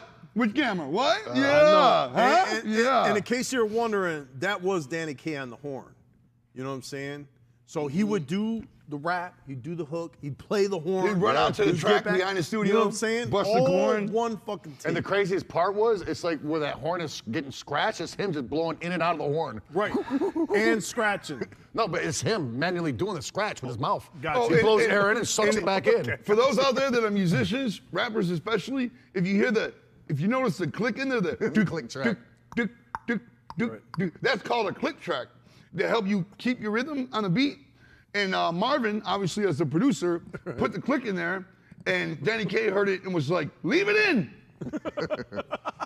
And you can hear the click in there, and you can hear how well it did keep Danny amazing. Kaye on beat. That was the first time I ever noticed that, and I've heard it some 10 billion times. Maybe it's that speaker or something. It's probably I don't the know. speaker, the enhanced speakers. Yeah, enhanced speaker. All right, so next up, we have an interview from none other than Champtown. What an honor to have Champtown on here. It really is. But you know, we wouldn't get Champ just for nothing. You know what I'm saying? But when it comes to talking about the K, right, he will do it. You know what I'm saying? I got his respect for the K. doubt, yeah. He shares a love and appreciation for Danny Kaye. Yeah, all the greats do. I think Champtown might be one of the biggest. Now, don't get me wrong. We fucking love Danny Kaye. There's no question. I mean, fucking what? You know what I'm saying? But like, Champtown actually, like, he's like more like a support structure with Danny Kaye. You know what I'm saying? Like he's Danny Kaye's boy. You know what I'm saying? Yeah, for sure. And you know, you can ask, you know, guys like Champ. Champ's done a song with him before. Esham, Eminem. That's right, yeah. Champ, Esham, Eminem, Kid Rock, you know what I'm saying? They're not gonna come on the show for just to talk about whatever. But if the subject's Danny Kaye, They're there. Yeah, they'll make time for it. You know, They're because there, who doesn't want to pay homage? You know what I'm saying? Yeah, for sure. Those that don't know, Champtown, first of all, if you don't know, it's your loss. Shit must suck for you. But it's not too late. You can still learn about Champtown. You can download his music. You can go on YouTube and check him out. You can go on Amazon and all that. Champtown's got legendary hits in Detroit, legendary fucking jams. I remember hearing Champ on the radio and just getting jealous, just getting fucking salty off the dopeness, especially the samples he would use. Yeah. Remember, Fat Albert? Picking that black sheep in it. Yeah, using that black sheep. Yeah, that shit was dope. And Champ's got many, many jams, and he's very electrifying. And he's got a documentary out about Detroit rap for everybody out there that wants to learn about Detroit rap. You know what I'm saying? The Untold Truth, the documentary is out right now. You can get it at Amazon right now. Right. And you can see a whole documentary. It's got us on it. It's got everybody on it. And there's an interview with Danny Kaye on there. Of course there is. Why would there not be? Just saying. You didn't even have to. And, I'm surprised the whole thing wasn't about him. Yeah, Champtown, without a doubt. There is no Detroit rap without Champ. Imagine being from the city. Imagine how different Detroit rap would be without a Champtown. Knowing the history that Champ has had on Esham, Eminem, Kid Rock. He's worked with everybody. You Us. know what I mean? Yeah, he's worked with You know what I'm everybody. saying? The history and the influence and the his impact is made on all of the sounds in Detroit. Imagine how different the whole scene would be if there was no Champtown. You know what I'm saying? There's no Danny Kaye. I mean, would we even be making music? Would it be worth it? I don't know, you might be I don't think wrong, it but would be that's the worth only it. exception. There may not be no Champtown if there wasn't a Oh, Danny Kaye. no, you said Champtown instead of Danny Kaye. You said if there was no Champtown. Well, I'm saying, imagine how different all of rap would be in Detroit if there was no Champtown. Oh, I got there you. wouldn't be probably no Champtown if it wasn't for the K. Oh, there's no question. What do you mean, probably? You know what I'm saying? There would be no Detroit All rap right, without Danny Kaye. Let's check out Champtown's interview about Danny Kaye. Champtown, thank you so much for being a part of this interview as we delve into the life and story of the infamous Danny Kaye. Oh, yeah. Glad to be here. You know, I fuck with the Juggalos hard. Violent J's my boy. So, hey, I'm in this bitch. What impact do you think Danny Kaye had on the Detroit rap scene in the late 80s? A very big impact. When I first heard Danny Kaye shit, I heard it from a producer named Mannix, which was Eminem's producer. And when I first heard it, I thought it was a joke. Like, what is this shit you listening to? After school snack. After school snack. And I said, what is this bullshit? But then you listen to it a few more times, like, wait a minute. This is kind of unique shit. And then you hear the beats banging, you know? So you rocking with the beats and shit. And then you find out, oh, okay, Marvin Lewis did these beats. A lot of people don't know Marvin Lewis is like one of the first hip hop producers in Detroit. He actually did my first record back in like 82, 83, Flintstone Rock. He actually taught Mike Clark. You know, Mike Clark was under Marvin Lewis. So now you got a producer with credibility and you got Danny Kaye. So now I'm gonna have to listen to the whole fucking album. You know, After School Snack was funny, but then you get into some other tracks and say, okay. So what you come to realize is Danny Kaye is very unique and he's a serious ass artist. It's not a joke. What he does is for real. So how he influenced hip hop, I mean, it's very clear. I mean, Kid Rock, I remember giving Danny Kaye catalog to Kid Rock and he act like I gave him $500,000 or something. He was jumping and running for joy and shit. And definitely, you know, Mannix being Eminem producer, it definitely influenced Eminem. If you listen to Eminem with the upper Slim Shady, the scratch box shit, that's all Danny Kaye shit. So Danny Kaye is worldwide influenced. What motivated you to do a collaboration with Danny Kaye on your album? The Check It EP, you know, I was in the studio, just happened to pop in the disc, because what I was doing was dumping all my material on reels, and then I would take them to Paisley Park and record the vocals and mix them. So when I was coming out of the studio, going into the studio, Danny Kaye was coming out of the studio, and I saw him. It was the first time of us seeing each other. It's like 95, 96, and I'm like, whoa, that's fucking Danny Kaye. And I'm like, hey, you cannot leave. You have to bring your ass in here and get on this record. So I had this Muppet Show sample playing, and I just let him do what he do. I didn't tell him what to do, how to do it. I just said, I need you to do some shit on the breaks. And he, fresh mess, y'all. Fresh mess, y'all. I just let him do his thing, you know? And that's how we collaborated. Then later on my racial profiling album, you know, I scratched him on a song called Party, up, party, you know? So, you know, he just got that voice, man. You know, Danny Kaye is a serious hip hopper. A lot of people don't know this guy has every 12-inch, every album. He know the back credits. He know the labels. He can read you the addresses by heart. Sleeping Bag Records is located at this location. I mean, he's a true hip hop, you know, like brainiac. Like he loves this shit. You know, a lot of people jump into hip hop and just do it. Danny Kaye is certified hip hop. He loves this shit, you know? What was it like meeting Danny Kaye for the first time? Well, the first time it was like, get your ass, you know, it was like get in the studio, do this for me. Oh shit, I got Danny Kaye on my record. You know what I'm saying? Like this is a big deal to me, you know what I'm saying? But when you get to know Danny Kaye is very spiritual, you know? A lot of people get bored when they hear God and all that, but I don't care if you don't like it because it's real. Danny Kaye is somewhat like my spiritual advisor. I know it sounds weird and crazy, but Danny Kaye has said things to me that have actually happened when he said they were going to happen. He pops up at these weird times. You get these weird phone calls at like 4 a.m, and he has a Bible theme he wants to share with you and stuff like that. He's a deep guy. He's a very deep guy. Did Danny Kaye have an influence on your rap career?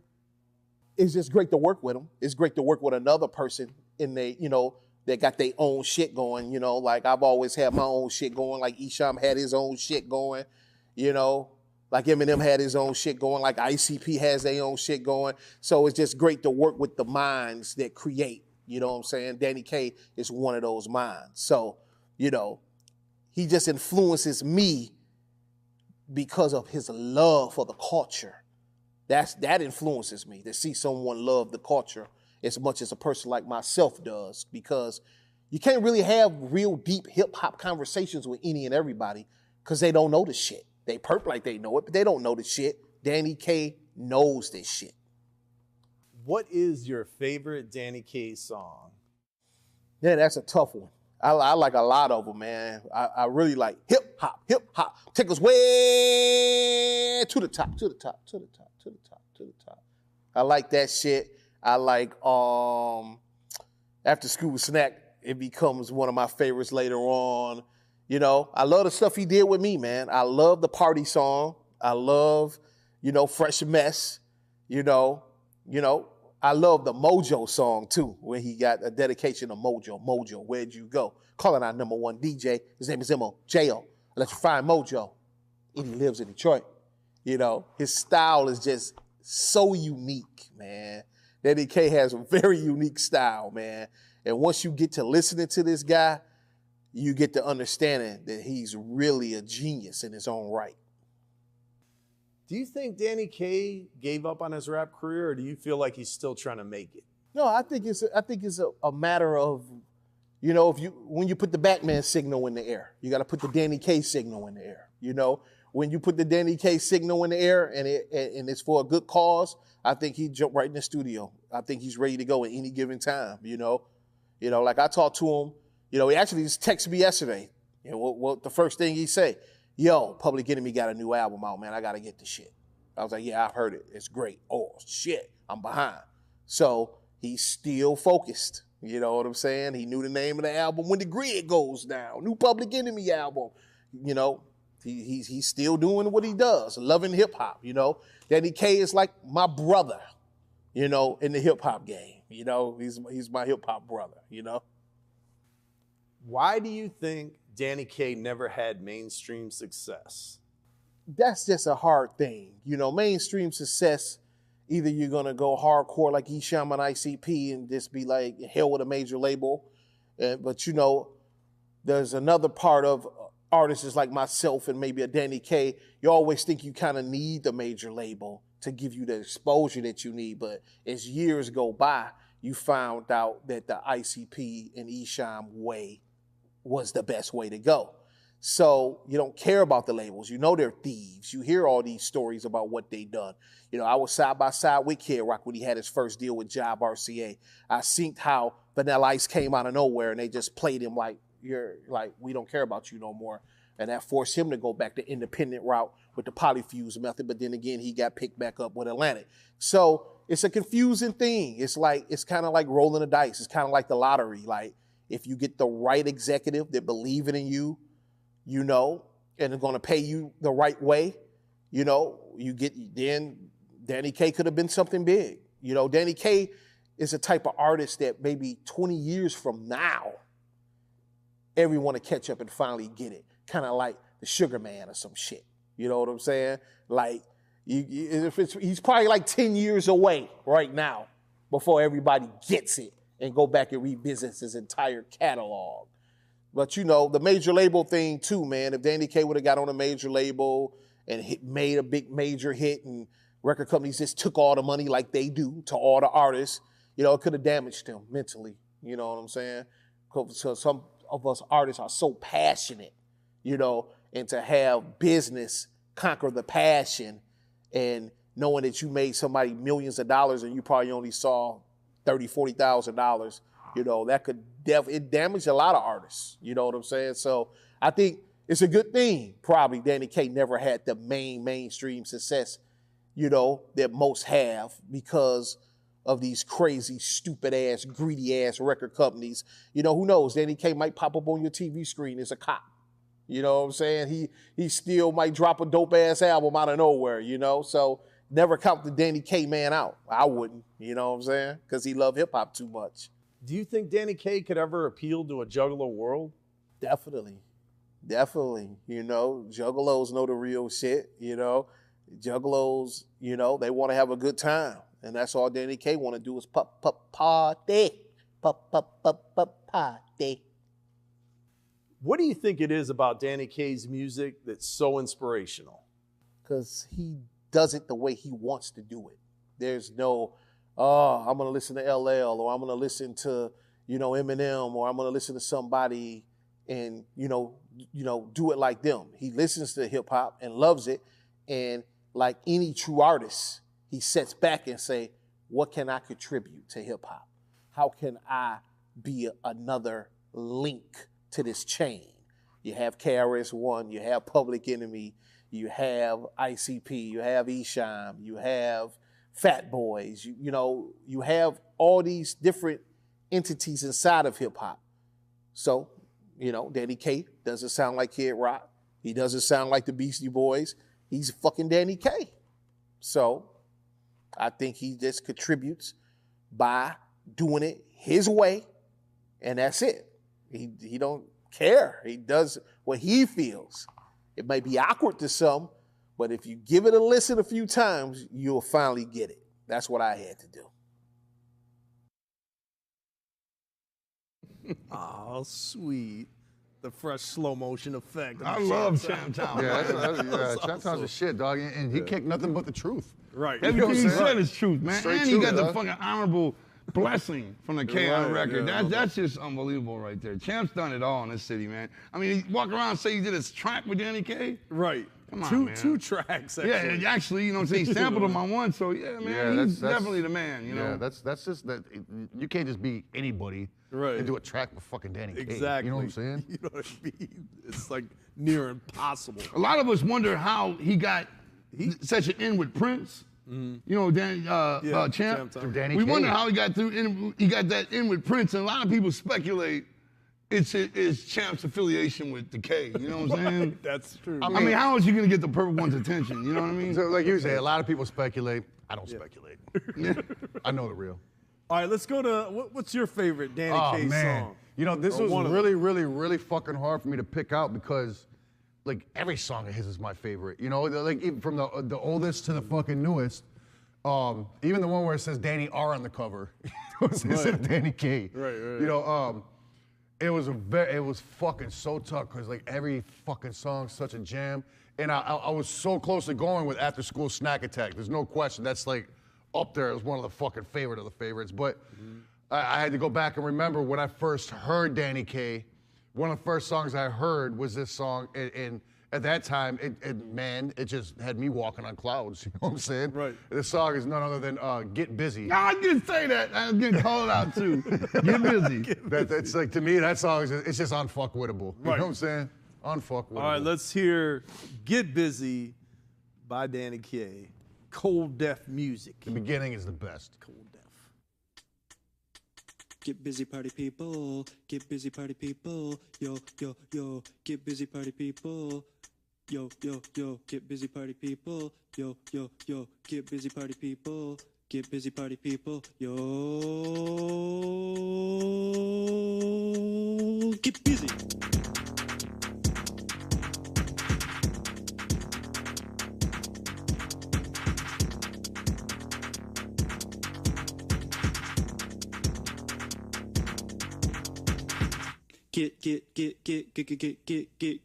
Get busy. As I run the show, get busy. The party people yell ho, get busy. Cause I'm rocking the mic. I do it because that's what I like. Get busy. I wanna see you dance, get down to the beat, cause you know it's grand. It's putting you to test, it's moving your body because it's better than the rest. I'm not going to keep rhyming, that's enough. Now get down and move your butt. Add it just for you, something extra special with the master cut.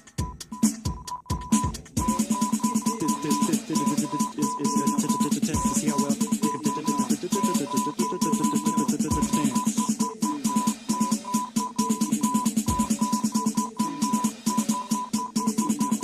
hey, you fly girl in the tight pants. I must say, it looks fine, man. Can you dance? Yeah, get busy.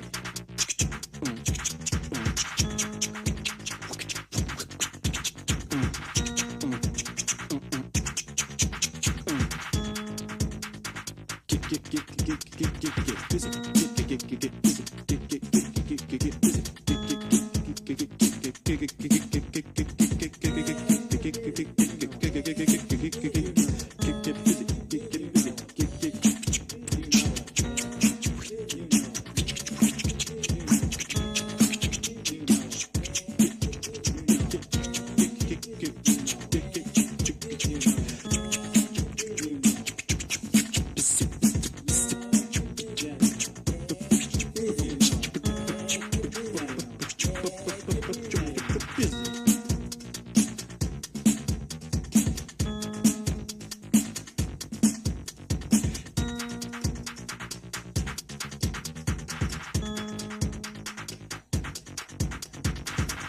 Get busy, yeah, you know it. Get busy, yeah, you know it. Get busy, yeah, you know it. Get busy, yeah, you know it. Get busy, yeah, you know it. Get busy, yeah, you know it. Get busy, yeah, you know it.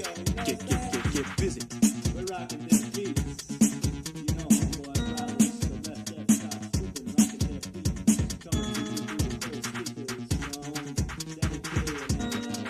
Yeah, we just having fun.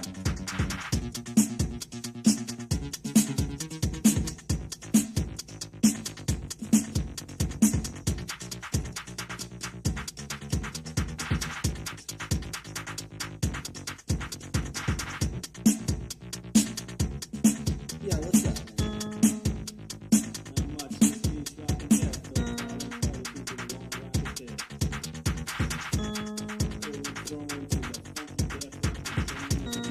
We're ready to get paid, you know what I'm saying?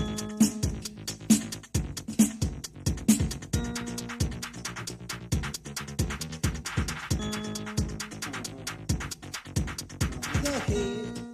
Yeah, check it out. Fucking get busy, dog. Enough said. Ugh. We're We're just having fun. We might have been off camera, but we were all getting busy while, Oh man, while I got we were when away. that fucking at the beginning. You had to get up out your seat. Like, what other fucking song can hang? Get for like a half hour. Get. Oh, yeah. I ain't got enough breath.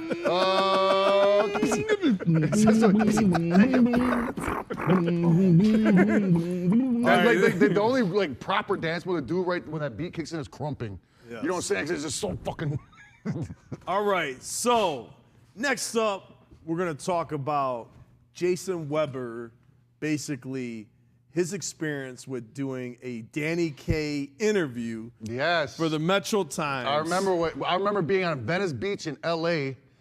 Now, and fucking on the phone with Jay Webb before we knew him, Right. getting interviewed about Danny Kaye. yeah, for so that. this is before Jason Weber was actually working for Psychopathic. And all he had to do Walk in to get the walk job. in to get the job, was walk in. He had a briefcase handcuffed to his wrist. He opened the shit up. All there was Threw in that it on the desk. All there was in it was a Danny Kaye. This Danny Kaye didn't Metro throw it. He Times. just dropped it. He just like Yeah, boop, just- right on the table in me front see of it. us. We all like Let me see it. all at the same time. Do you All three, remember? all three of our hands were like Yeah. trying to grab it, and that Do you was remember it. what he did? He was like, Right, didn't even break eye contact. Minute we heard the smack, we were like hired. Right, All yeah. three of us same time hired. He was hired instantly. You know what I mean? We were like, oh fuck, you wrote that? Right, we wouldn't give a fuck if he would have had a fucking dildo strapped to his face. You know what I'm We saying? understood that he was connected 100%. Like we were on the same wavelength. You know what I'm saying? It was automatic. Anyway, he did this in-depth interview where he actually, like, you know, he researched the shit. That's a great fuck. You can read this online. The entire With the same thing. hat. You know what I'm saying? That's the Oh, signature yeah. hat, guy. Yeah, it's the signature hat, man. Yeah, no doubt.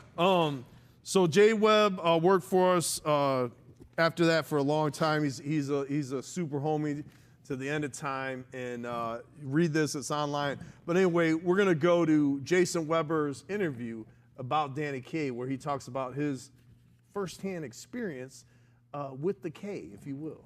Hell yeah. Yeah, it's pretty fucking legendary. So let's get into that right now. Yeah.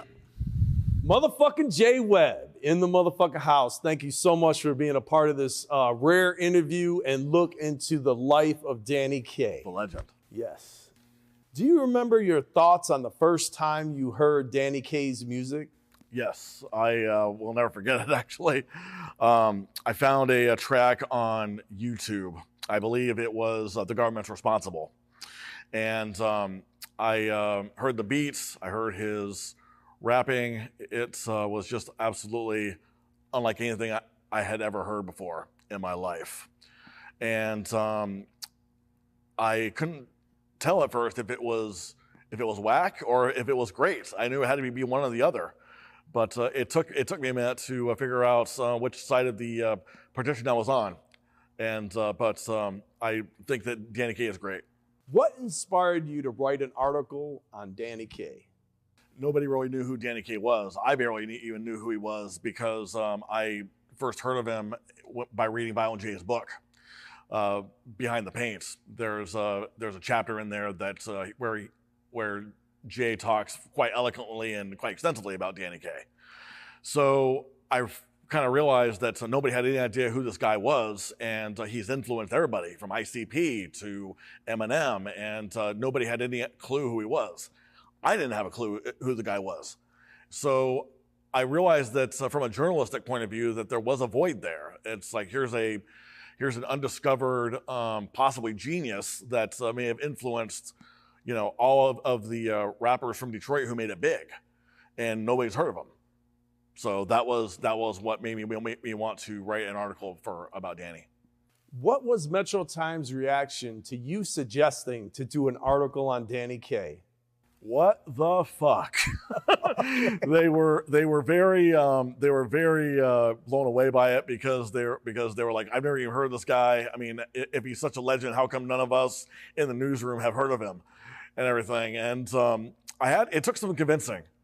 I had to eventually tell them that I would write the article for free because I believed in the article so much.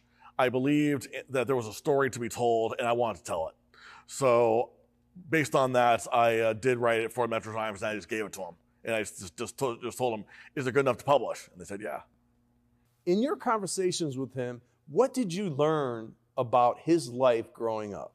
Well, talking to Danny is always a interesting proposition, to say the least. I learned basically that he was living in East China Township, which is you can't really find it on a map because it's so damn small. But here was Danny. His birth name was Ken Daniels, and he grew up in East China Township, and he just was surrounded by nothing but farmlands and everything. But he discovered hip hop through the Columbia House Record and Tape Club back in the '80s. And here's Danny growing up, amongst all these farmers and rural folks, and he's just grooving to hip hop, and it just spoke to him.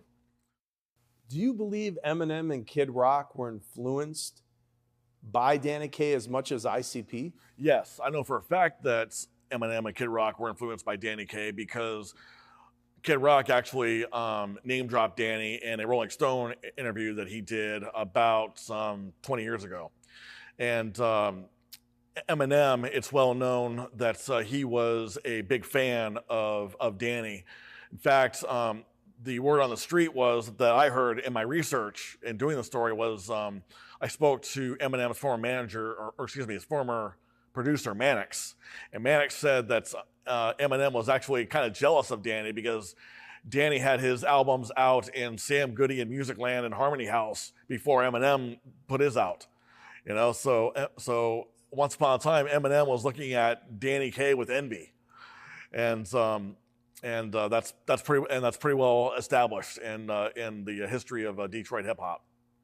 What was it like assisting Danny Kaye at the Gathering and watching him perform live? What was it like working with Danny Kaye? It was one of the most interesting experiences I have ever had in my life, and I would not change it for the world. Having said that, it's something I'm glad I don't have to do very often. Danny is completely in his own bubble. The world does not stand still for Danny Kaye, but he thinks it does. And that's the amazing thing about him is that when you talk to Danny, he knows exactly who he is. He knows exactly what he wants to do. There is no imposter syndrome with Danny Kaye. When you talk to him, you're talking to a man who knows what his purpose on this planet is. And his confidence and his belief in himself is really inspiring. It really is. But genius up close is can be difficult because you're dealing with somebody who is not quite breathing the same air that you are. You look at other performers who I think are cut from the same cloth as Danny, such as Brian Wilson from the Beach Boys, or Rocky Erickson from the 13th Floor Elevators, or Scott Walker. These are all outsider artists, and Danny belongs in their company. He deserves to be remembered for that. Working with Danny can be frustrating because he'll ask you for something, and you don't know the answer, but then he'll be like, well, why don't you know the answer? It's working with Danny is like working for an established rock star. In Danny's own mind, he is a rock star. He is every bit the rock star as Esham, as Eminem, as Violent J and Shaggy. In his mind, Danny knows he is the shit. And that's what makes him the shit, is that he believes in himself so much. And it's not egotism and it's not narcissism. He just genuinely believes that he has a gift and that he was put by God on this planet to share that gift with other people. And when you hang out with Danny, you become inspired because he really makes you believe that you can do anything if you put your mind to it. Is Danny Kaye as great as he claims he is? Danny Kaye is great. And I say that without any hesitation. And I'll tell you why he's great. He's great because he has completely founded his own style of Detroit hip hop. That's one thing about Detroit is that all the rappers who come out of this metropolis, they all have their own unique sound. You hear an Esham song, you know it's Esham. You hear an ICP song, you know it's ICP from the first beats. And when you hear a Danny Kaye song, you know it's Danny Kaye as soon as you hear that beat drop or his monotone voice come in. It's like, that's Danny Kaye. That's Danny Kaye. And it's wonderful. It's just wonderful. It is impossible to be sad when you're listening to a Danny Kaye song because so much of his music is just all about believing in yourself. So much of his music is about believing in God, trusting God. So much of his music is just about just loving the culture of hip hop. And you cannot argue with someone like that. He just believes in himself so much that he makes you believe in yourself. And that's the great thing about Danny. And that's one of the reasons why I sometimes miss the guy. You know, I only hung out with him a couple times personally and everything, but it's, even though it can be a tough job, it's worth it because he really is one of a kind. What is your favorite Danny Kaye song? My favorite Danny Kaye song is called Connections. And it's all about getting business success by having connections with other people in the industry. Because he says in the chorus, connections. This business is all about connections. That song really speaks to me. I'm an independent author, and this business and my business is all about connections. You know, in order to sell my book, I have to make connections with others, and it's like that. You know, Danny is his music inspires me. Danny's music inspires me every day. Is Danny Kaye still relevant today? Danny Kaye is ahead of his time. I think that Danny Kaye is a pioneer. I think that he is going to eventually be recognized as an outsider artist in the same breath as Daniel Johnston, as Rocky Erickson, as Brian Wilson from the Beach Boys. I think that Danny is ahead of us by at least 20 years. And I think that eventually history is going to catch up with them, and people are going to recognize that this unique and crazy ass music that he makes is one of a kind, and it's the most honest hip hop music I've ever heard.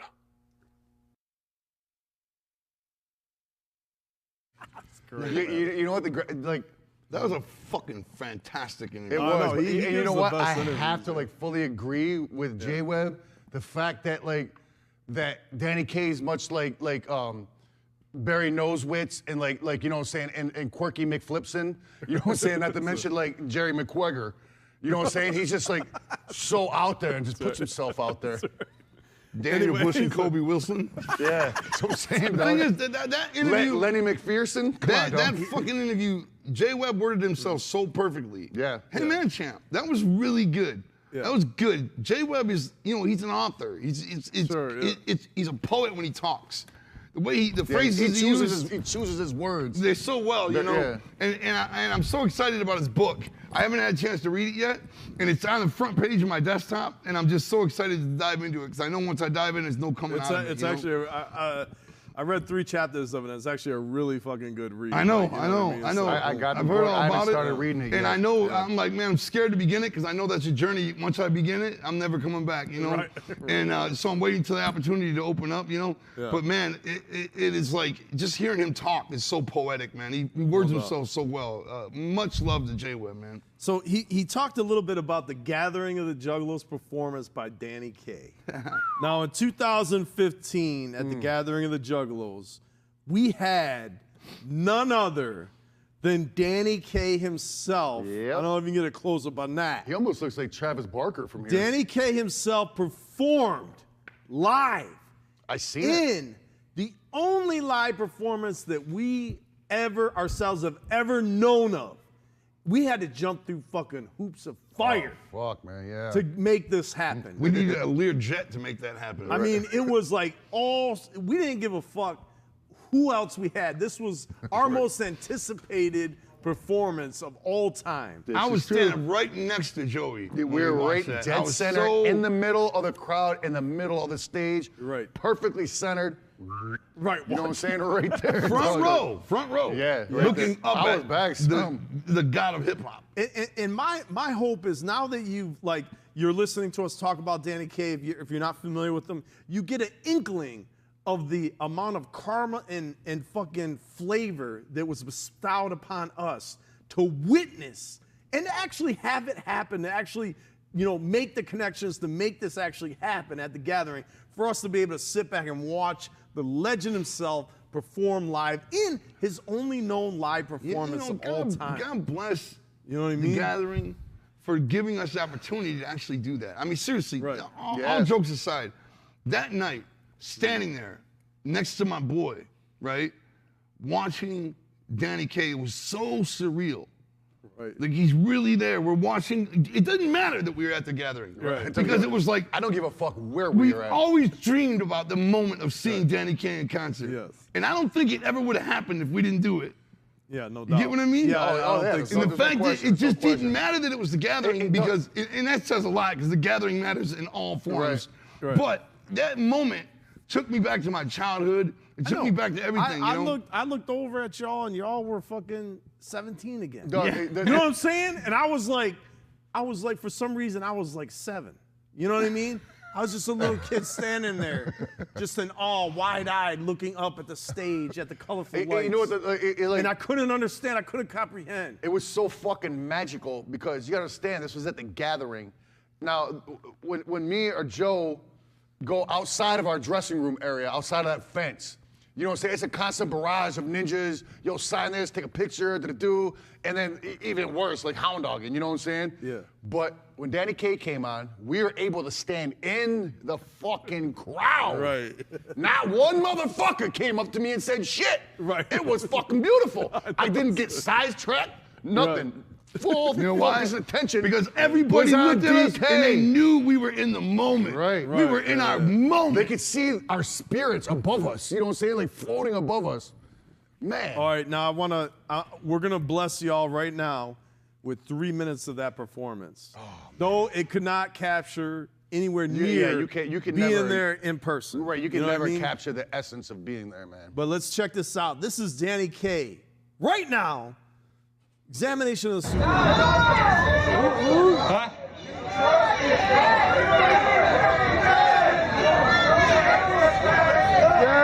Just hit it, man. That's the wrong one, dude. That's the wrong one. You fucked up.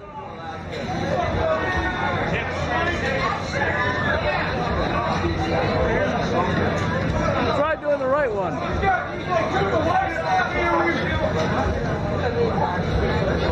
Ready? Best performance Yo, I got Ryan to say that hope all DJs will play, you know what I'm saying?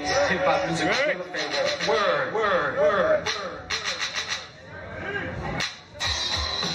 Yep.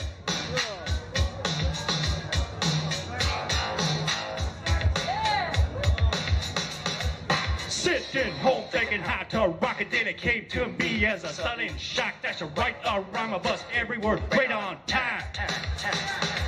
The hip hop began its time, must have been early about 79. DJs cut records while MCs bust the rhymes. Hip hop take us to the top. Hip hop take us where? To the top. Tuesday in '87, it's time to see hip hop rising up the Billboard chart. Hip hop, many names getting wild, respectable, babe. Both are ruled by heavy metal, which really is the evil works of the devil. To get away from satanic trash, like some chill rap.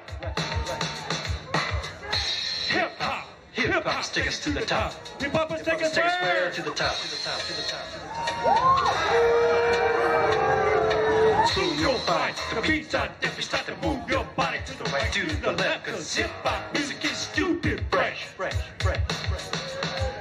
Turn up loud, and you will see that hip hop is a musical treat. The beats that catch your mind as they hear the message of the funky death rhyme. Hip hop take us to the top. Hip hop take us where? To the top. Don't run dead or acting ill because hip hop music is just cold chill. You understand? Do you know the deal? Ever since this music's been created, you can't resist it. Will be defeated by the bass rock and rhythmic beat. Hip hop take us to the top. Hip hop take us where? To the top. Yeah, Dog, yeah. straight, that so hip hop fresh. took me straight to the top. I dog. mean, it took me where? You know, like J Webb was talking about Eminem at one time was envious. I think everybody's envious. Dog, of I'm fucking envious Danny Kaye. still now You know what I mean? watching that. Makes me want to get up on stage, dog. All right, so let's get back into a little bit more of the history, if you will. In 1995, he decided to dedicate himself wholeheartedly to God, right? And he started Time writing. for the payback. You know what I mean? He started writing rhymes that reflected this change. I remember. He legally changed his name to Danny Kaye in parentheses AE. Yeah, K.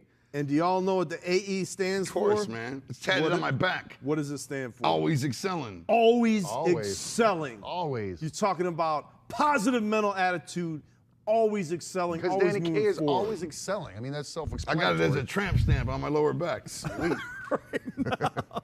Yeah, that's Now- very. Do you realize that's like very possible? I've never seen his fucking lower back. It's naked. there, dude. I believe you. All right, now he It's there in Old changed- English. This change that he made was after receiving some divine intervention. This is a direct quote from Danny Kaye. I've been going by the name Danny Kaye for years and years, but I felt like I should legally change it when the Holy Spirit pressed it upon me. He said, "You're going to make it and be a big success, so I just want you to go by that name from now on." And that's when he did it. The Holy Spirit. Even himself. God recognizes Danny Kaye. You know what I'm saying? He's like, man, you can't go through life as Kenneth Daniels guy. Right. You're fucking Danny Kaye. That was verbatim right. what God said. In 1996, he released the album Righteous Rhymes of Life. I remember it. Righteous Rhymes of Which Life. contains such Christian-themed songs as The Almighty and Keep Believing. Where do you think Kanye got the idea from? You know what I'm saying? Straight up. All right, and then around this time was when Champtown actually bumped into Danny Kaye at the Disc Studio and asked him to do a collaboration for a track called Fresh Mess from his 1996 EP, Check It, which would start the lifelong friendship and business partnership with Danny Kaye. And Yeah, very lucrative business partnership. Champtown actually Very signed him lucrative. to his label and actually put out his music. And to this day, you can find Danny Kaye tracks on Amazon, iTunes, Apple Music, whatever the fuck. It's out there. You just got to search a little bit, but you can Thanks to find it. Champtown for that sweet ass move. That's super dope. For all of us that appreciate the K, damn. Then in 1997, he released the album My God Reigns Supreme. God Don't Play. Right. All right. Does God play? God don't play. Right. You know what I mean? Thus, just solidifying himself as kind of like a Christian rapper at this point. You know what I'm saying? Inspired by God, touched by the Holy Spirit, literally. Well, there's no question that he in turn touched the Holy Spirit back. You know what I'm saying? The Holy Spirit there was totally some serious touching going on. Yeah, no doubt. That's the one thing that's clear. A lot of we can touching. speculate how, what, where, when. All we know is there was a lot of touching happening. Right. All right, and then in the credits, I just thought this was kind of worth mentioning. He put out a warning to everyone. This is actually in the credits, word for word. Don't be deceived by the things and the people in this world like I once was. Alcohol, drugs, pornography, psychics, astrology, palm readers, the occult, witchcraft, and mind improvement courses. So wait, palm reading got thrown in with alcohol? Yes. And mind improvement courses? And mind improvement courses all come from Satan to try to draw you away from Why God. you fuck with that mind improvement shit? Because I'm down. I'm rolling with Satan, of course. Anyway, those are some powerful fucking words. Yeah, it is. Yeah, shit, I need to get more Danny Kaye. I like get Them away from words that was mind Lou Ferrigno. alteration. Right. Then in 1998, out of nowhere, he moved to Anchorage, Alaska. Right. Fuck all this shit. I'm know what moving I'm to saying? Alaska. Who wouldn't? Boom! And it was to help his stepfather with his electrician business. He moved out there. You want to know why? Because Danny Kaye's so fucking electrifying. So has he stuck to those? So Rob, that's fucking has he without stuck to saying. those prolific words of no alcohol, no mind improvement? Shit, I don't know, man. I You don't know know? about all that. Okay. I don't know about Yeah, that, I but- wonder too. I wonder that too. But he moved to Anchorage, Alaska, and that's kind of where he fades off like a mystic figure, like a samurai on the field of battle, and there's the fog Man, of war. let somebody and else shine for once. He walks off. He did it. You know what I'm What- saying? what- Right. He walks. What other heights can he like achieve? The destroyed, crushed bodies of all MCs around him. Right. And like a warrior, he just walks Right. into the shadow. Give some and shine to the next dissipates. generation, man. Check it out. Dissipates into the fog, and it's gone like a ghost. Right, As right. if he was never there. And only the wreck, carnage, and blood shed of all the MCs and broken mic stands around that litter the battlefield are all that remained. Yep. Until But the right time. now check this out. This, I don't know if y'all know this fucking bomb. All right. Actually, while he was in Alaska, now remember, in 1998, we're talking fucking 22 years ago or whatever, he's recorded a fifth full album, and it's called Walking Through the Shadow of Death. And there's actually a couple songs that Makes you you want to can cry find. right there. I almost started crying. I know, that's what I'm saying. He's got reportedly an unreleased album can't even that he's speak right recorded. now. I know, that's what I'm trying to get I'm at. welling up over here. That's right. The joy. Right. That's right. I can't. But there's actually a couple songs, we don't have them right now. You can't get that flavor all easy, but I heard reportedly there's a couple of the Why songs tell us then? got leaked. I'm a good saying way to get murdered. You could probably find them online is what I'm getting at.